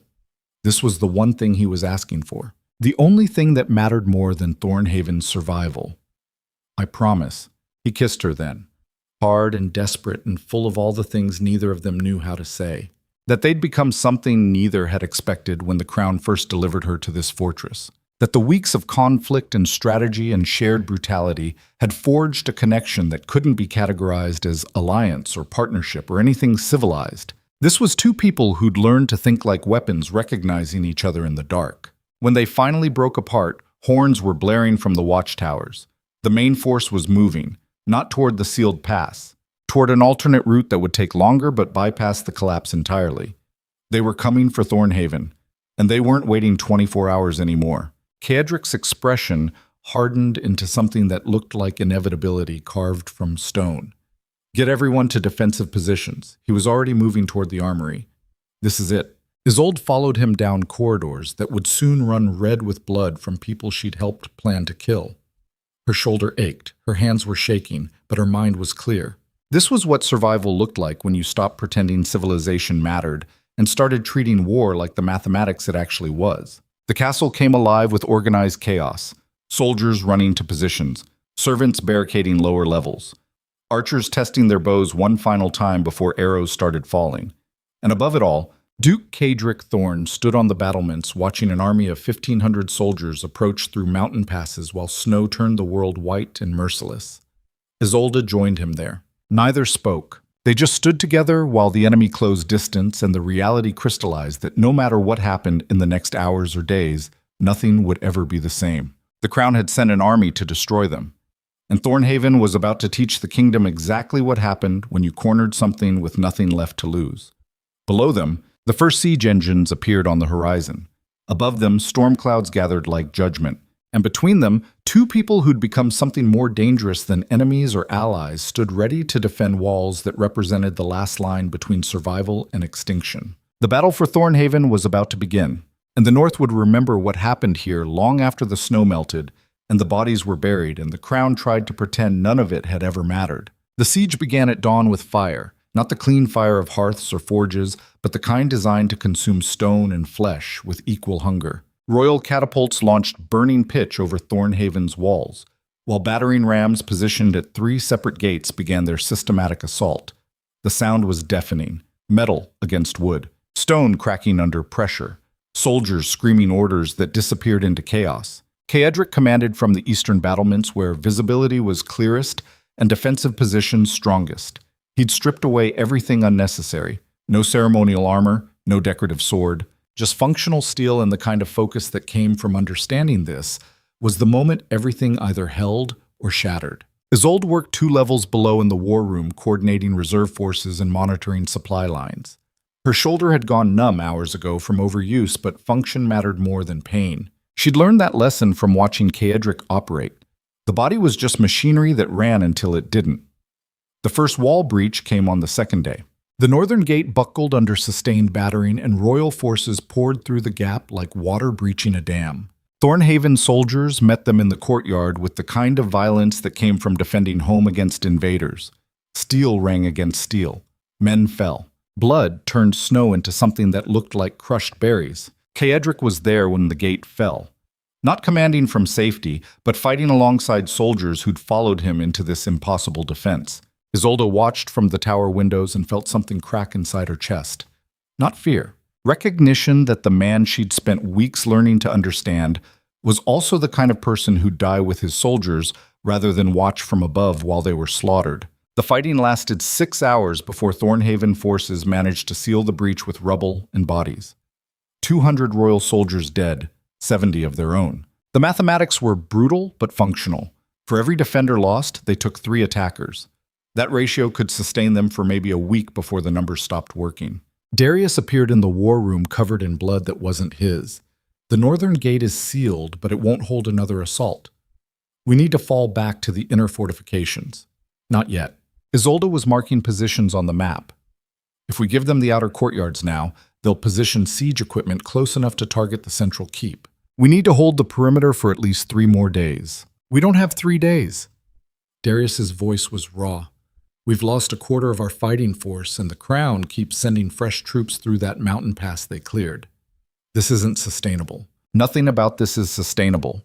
That's not the calculation. The calculation is whether we can make victory so expensive that the nobility forces the king to negotiate before we're completely destroyed. And if they don't, then we die fighting and hope the history written afterward makes the crown look monstrous enough that other duchies think twice before supporting royal overreach. Darius studied her with an expression somewhere between exhaustion and respect. You sound like him now. Good. That means I learned something useful. The 3rd day brought worse news. Scouts reported additional royal forces arriving from the south. Another 1,000 soldiers, fresh, well supplied, and commanded by someone who'd studied Thornhaven's defensive strategies and was systematically dismantling them. Cadric received the report in the war room where he'd been coordinating defensive rotations for 36 hours without sleep. His face was gray with exhaustion, but his mind was still calculating, still processing, still trying to find the angle that turned impossible mathematics into something survivable. They're not just trying to take the castle anymore. His voice was hollow. They're trying to erase it. Make an example so complete that no other duchy ever considers resistance. Isolde moved beside him. Then we make erasure so costly they regret trying. With what forces? We're down to maybe 200 effective soldiers. The outer walls are compromised in 4 locations. And we're running out of everything except determination. Determination might be enough. Cadric looked at her. Really looked. Like he was seen past the strategy and into the person underneath who'd somehow transformed from political hostage into the kind of mind that could plan defensive warfare without flinching. You should have left when I told you to. Gotten out through the passages before the encirclement was complete. I made you a promise. Promises don't matter when you're dead. Then I guess we'll find out if I keep promises better than I keep myself alive. Something that might have been a smile touched his mouth. Brief. Exhausted. You're the most stubborn person I've ever met. I learned from the best. Before he could respond, explosions rocked the eastern wall. Not catapults. Something heavier. Siege cannons that the royal forces had been dragging through mountain passes for days. The sound was apocalyptic. Stone exploding under impact. Entire sections of wall collapsing into rubble. Defenders caught in the blast zone simply disappeared. Cadric was moving before the dust settled. Isolde followed because staying in the war room meant accepting uselessness, and she'd already crossed too many lines to retreat into safety now. The eastern wall was chaos. Fire. Smoke. Men trying to hold positions that no longer existed as structure. Darius was there organizing fallback while soldiers dragged wounded away from the impact zones. We can't hold this section, he had to shout to be heard over continued bombardment. If they position those cannons properly, they'll bring down the entire eastern wing by nightfall. Then we don't let them position properly. Cadric was already moving toward the armory. Get me every archer still functional and every explosive we have left. We're going to take out those siege cannons before they can fire again. Your Grace, that's a suicide assault. Darius's voice cracked. You'd have to go outside the walls, into their siege lines, with maybe 50 men against 1,000, which is why it'll work. They're not expecting an offensive action from a defending force. We hit them fast. Destroy the cannons. Retreat before they can coordinate response. And if you don't make it back, then you hold these walls until the crown runs out of soldiers or the nobility forces negotiation.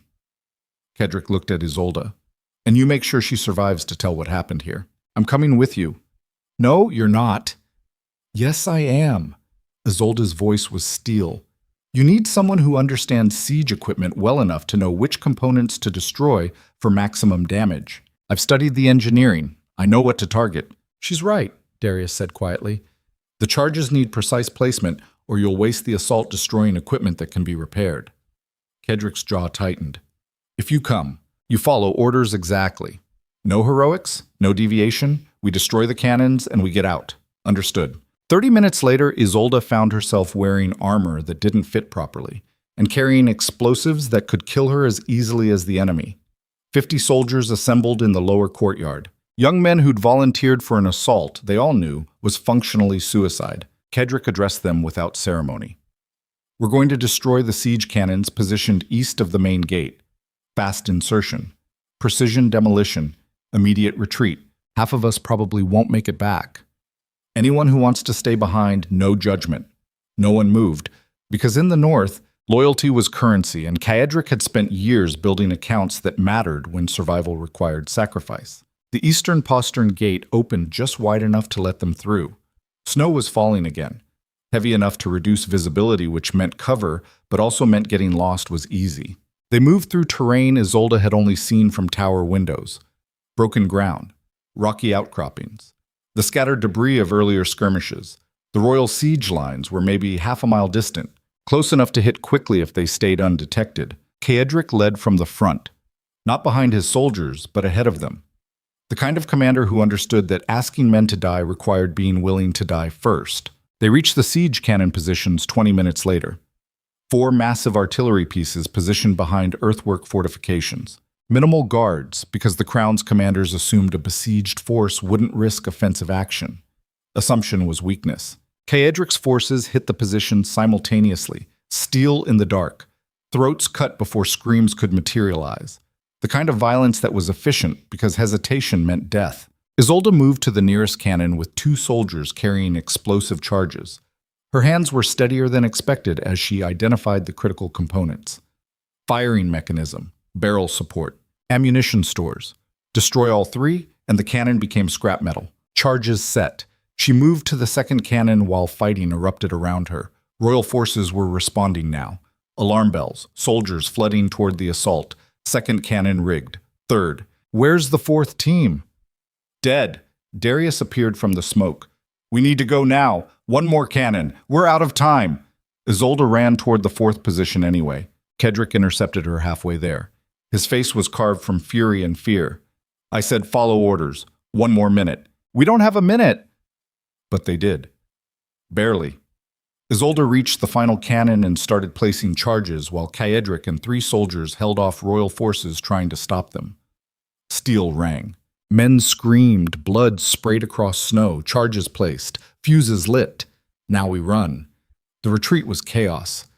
Thornhaven forces sprinting back toward the postern gate while royal soldiers pursued. Explosions erupted behind them as the charges detonated and siege cannons exploded into fragments. They made it back through the gate with maybe 30 soldiers.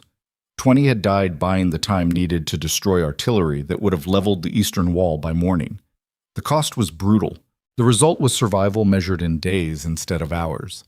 Kaedric collapsed against the wall inside the courtyard. His armor was dented. Blood ran from a gash across his temple. But he was breathing and functional, and the cannons were destroyed. Isolde sat beside him. Her shoulder was screaming. Her hands were shaking. But the explosives had worked, and 4 siege weapons were now wreckage. You're insane, Kaedric said. His voice was rough, raw.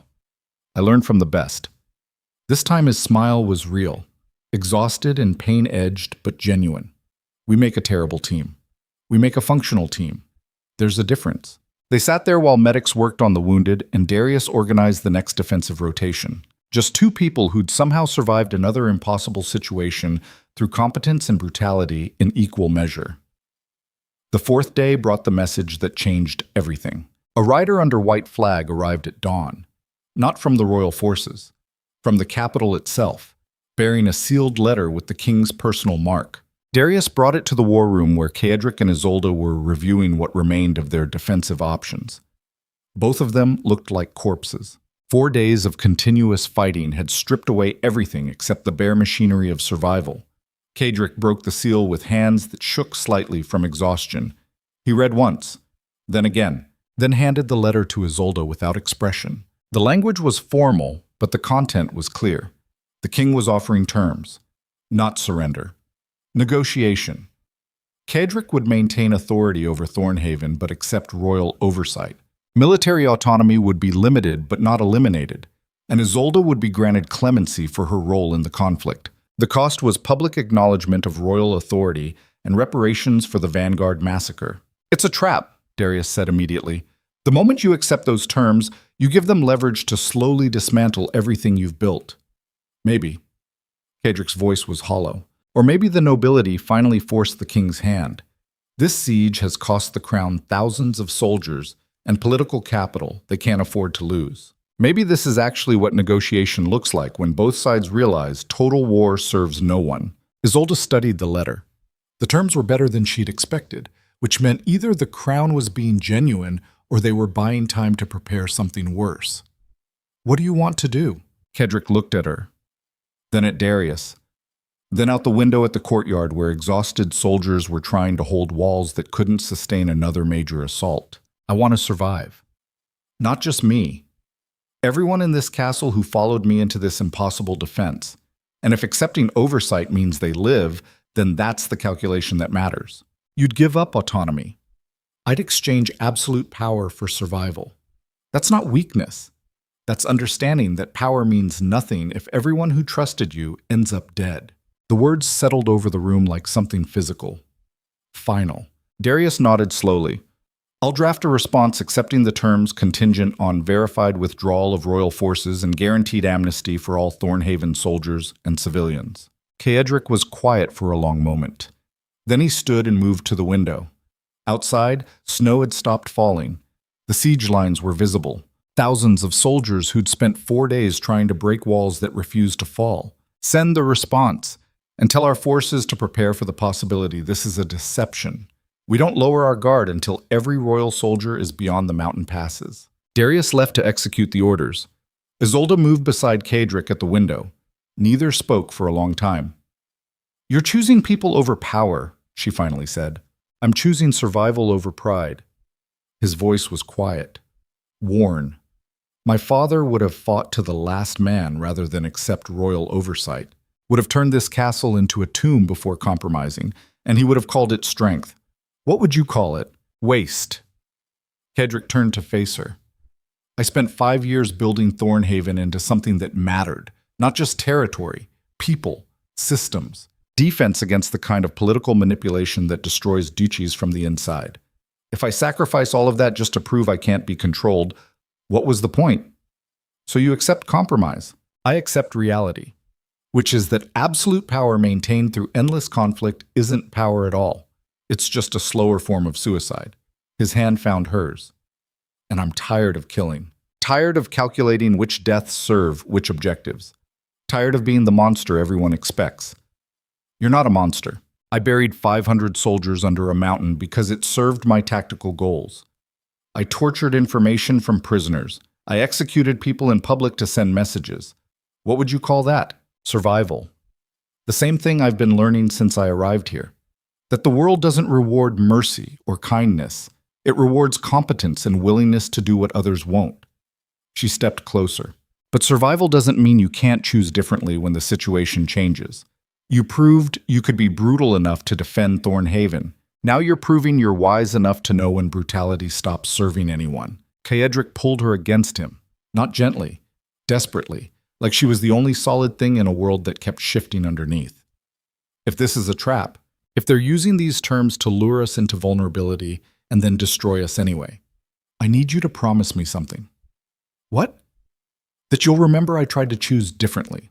That at the end, when I had the option to keep fighting until everyone was dead, I chose negotiation instead. I promise."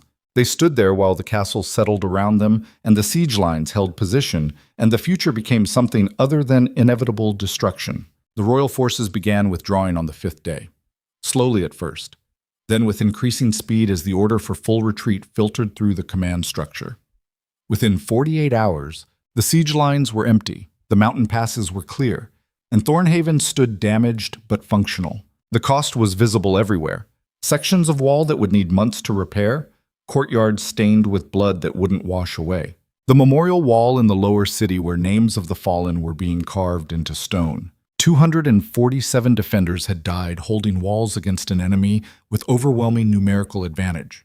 Their names would be remembered because Kaedric insisted on it, not as statistics. As people who'd chosen loyalty when survival would have been easier, the treaty terms were formalized 3 weeks later. Royal oversight that meant regular inspections and limits on military expansion, but also guaranteed autonomy for internal governance and protection against political interference. The kind of compromise that left both sides dissatisfied, which meant it was probably fair. Isolde stood in the war room watching Kaedric sign the documents that would define Thornhaven's future.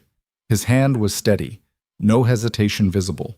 This wasn't surrender, it was evolution. Understanding that power maintained through endless conflict wasn't sustainable, and sometimes survival required accepting limitations you'd previously considered weakness. When it was finished, the royal emissary collected the documents and left with an escort that looked relieved to be departing Northern Territory. Darius closed the door behind them. "It's done." "Yes." Kaedric set down the pen. "It is." "Regrets?" "Too many to count, but fewer than I'd have if we'd fought to complete destruction." He looked at Isolde. "What about you? Me? You helped plan the defense that killed thousands. Helped negotiate terms that some will call capitulation. Any regrets?" Isolde considered this question seriously. "Only that we didn't find another way. But I'm not convinced another way existed. Sometimes survival requires choices that destroy the person you were in order to become someone who can live with the consequences. That's the hardest lesson." Kaedric moved to the window overlooking the courtyard where reconstruction was already beginning. "My father never learned it. He died convinced that compromise was weakness, and absolute control was the only form of power worth having. It made him effective, but it also made him alone. And you're choosing differently. I'm choosing to build something that can survive without requiring my constant brutality to maintain. That's not weakness. That's understanding that real power isn't controlling everything. It's creating systems strong enough to function when you're not there to enforce them." The words hung in the air between them, heavy with the kind of wisdom that only came from walking through fire and emerging changed. "What happens now?" Isolde asked. "Now we rebuild. Repair the walls, restructure the defense systems, figure out how to operate under royal oversight without losing the autonomy that makes Thornhaven functional." His voice was quiet.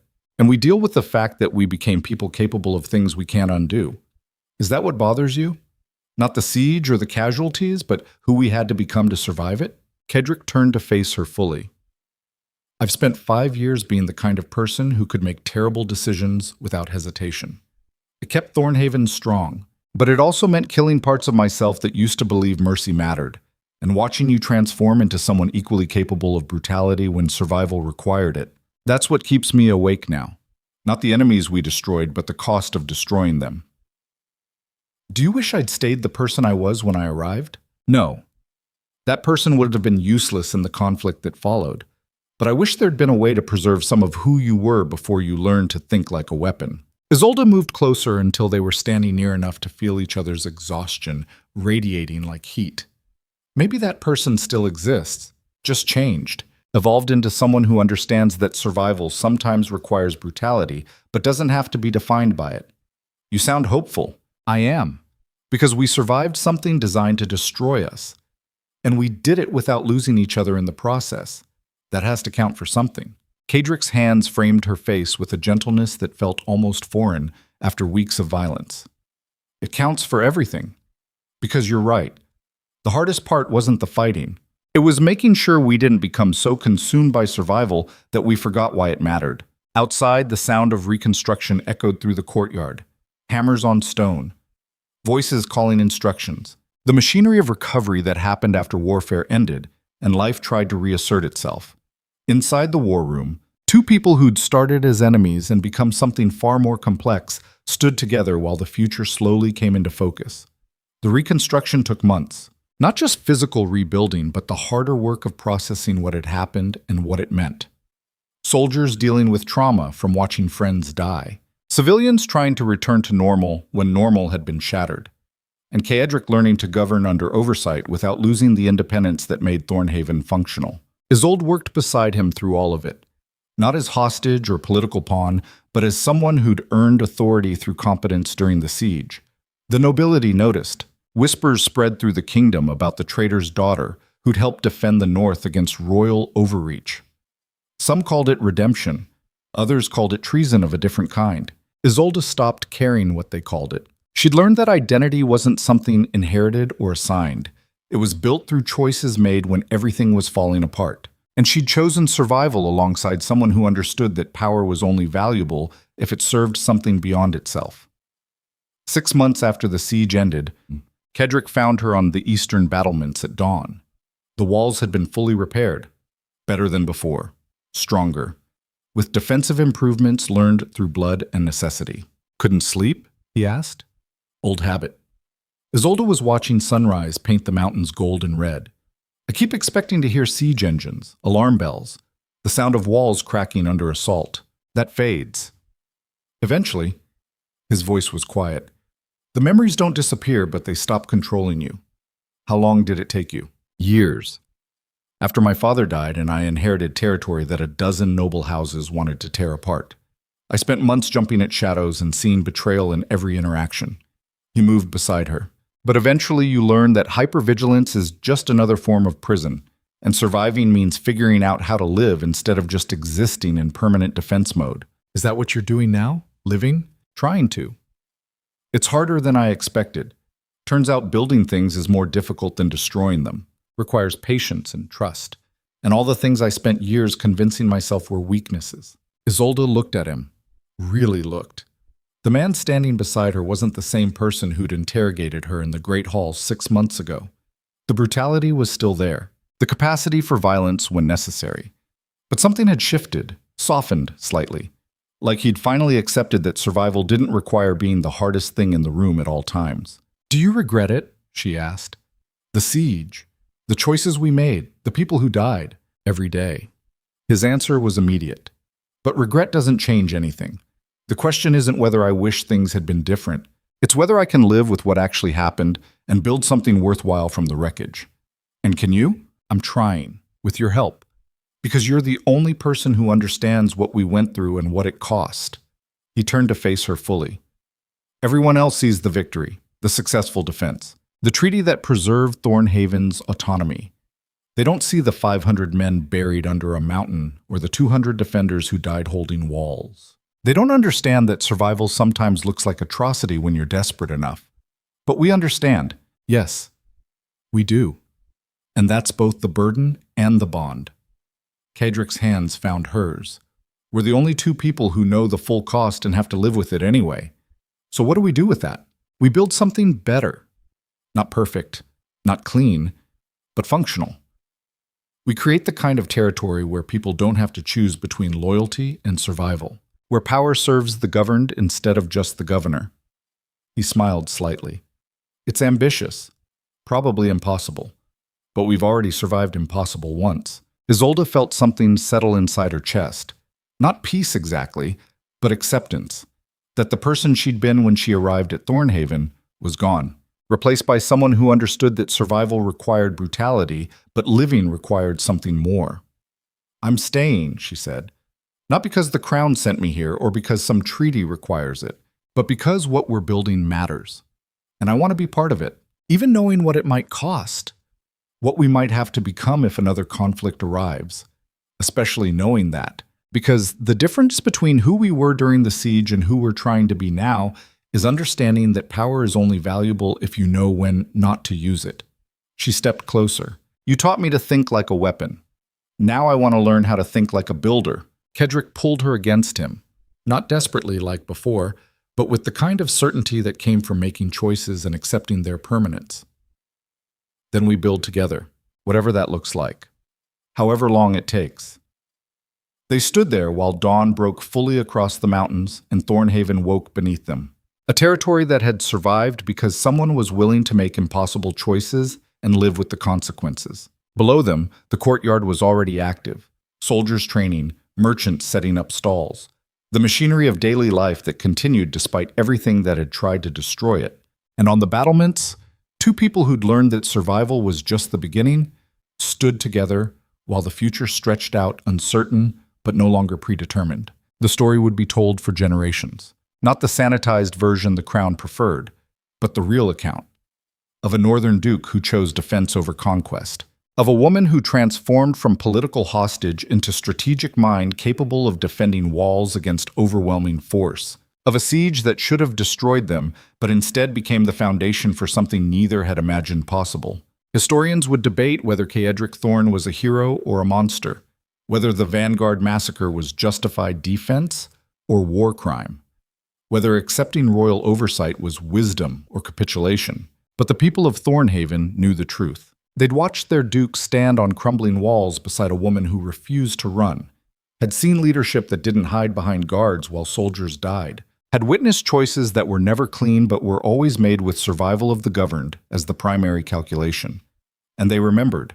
Years later, when other duchies faced similar conflicts with the crown, they looked north, not for tactics or strategies, but for proof that resistance was possible. That power could be challenged when it overreached.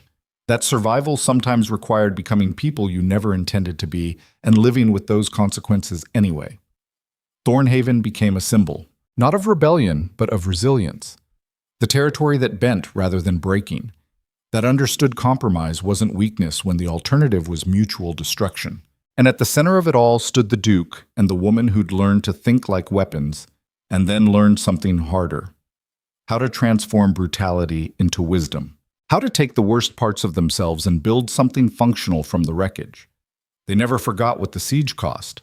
The names carved into memorial walls.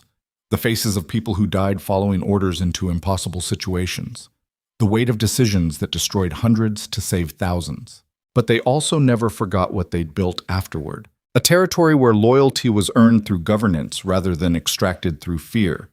Where power served people instead of just sustaining itself. Where the lessons learned in blood became foundations for systems that could function without requiring constant brutality to maintain. It wasn't perfect. Nothing built by flawed people ever was. But it was real and functional and worth the cost they'd paid to create it. On the 10th anniversary of the siege, Ceadric stood in the great hall before an assembly of northern lords. The same hall where he'd first met Isolde, where she'd challenged him about punishing hunger like rebellion, and he'd recognized someone who refused to bend. The occasion was formal, treaty renewal with the crown. But the real purpose was demonstrating that Thornhaven had not just survived, but thrived under the compromise they'd negotiated. Trade had expanded. Population had grown. The territory was more prosperous than it had been under absolute ducal authority because oversight forced transparency that prevented the kind of corruption that had plagued other regions. Isolde stood beside him. Not behind, not separate. Beside. As Duchess in everything except formal title because the crown still had limits on how much legitimacy they'd grant to a trader's daughter. But titles meant less than function, and her function was clear. She'd become the mind behind Thornhaven's governance while Ceadric remained the face of it. Partnership built on mutual respect and shared trauma that had forged something stronger than conventional alliance. When the ceremony concluded and the lords departed, Ceadric found Isolde in the war room. She was reviewing trade manifests with the same focus she'd once applied to defensive strategies. He watched from the doorway for a moment, just observing. The woman who'd arrived 6 years ago expecting cruelty and decay had transformed into someone who commanded respect through competence rather than fear. She looked up and smiled. "It's done? It's done. Another 10 years of oversight, another decade of proving we can function under limitations. Do you mind?" Ceadric moved into the room and sat across from her. "Not anymore. I spent years thinking absolute authority was the only form of power worth having. That compromise was just slow surrender. But watching what we've built under oversight, the systems that function because they have external accountability, the trust from people who know their duke can't abuse power without consequences." He shook his head. "My father would have hated it, called it weakness. And you? I call it evolution. Understanding that real power isn't controlling everything. It's creating conditions where control becomes unnecessary because the systems work regardless of who's enforcing them. That's governance. That's what we learned. The hard way. Through blood and siege and choices that still wake me up at night. But we learned it, and we're building something that matters because of it. Isolde set down the manifest and moved around the desk. Cedric stood to meet her, and they came together the way they always did now. Not desperately, but with the certainty of people who'd survived impossible situations and chosen each other anyway. "Do you ever wonder what would have happened if the crown hadn't sent me here?" she asked quietly. "Every day." His voice was rough. "You were supposed to be leverage, a reminder that my power existed because the king allowed it. Instead, you became the person who helped me understand that power without purpose is just sophisticated violence. And you became the person who taught me that survival sometimes requires brutality, but living requires something more. We make a terrible team. We make a functional team. There's a difference." The words echoed their first conversation after the siege, a reminder that some things endured beyond trauma. They stood there while the castle settled around them, and the future stretched out uncertain but no longer defined by the conflicts that had forged them. Outside, Thornhaven continued the work of existing, of being a territory that had learned survival wasn't just about defense, but about building systems that could sustain themselves beyond any individual's lifetime. And in the war room, where strategies had been planned and impossible choices made, two people who'd started as enemies stood together as something far more valuable. Partners. Builders. Survivors who'd learned that the hardest battles weren't fought with swords, but with the daily choice to be better than the worst versions of themselves. The story didn't end there. Stories never really end. They just transform into the foundation for whatever comes next. But if there was a lesson to be learned from the siege of Thornhaven and the people who survived it, it was this. Power without wisdom is just violence waiting to collapse under its own weight. And the truest measure of strength isn't domination, but the courage to accept limitations, learn from brutality, and build something worthwhile from the wreckage of what could have destroyed you. Cedric and Isolde learned that lesson in blood, and they spent the rest of their lives proving it was worth the cost.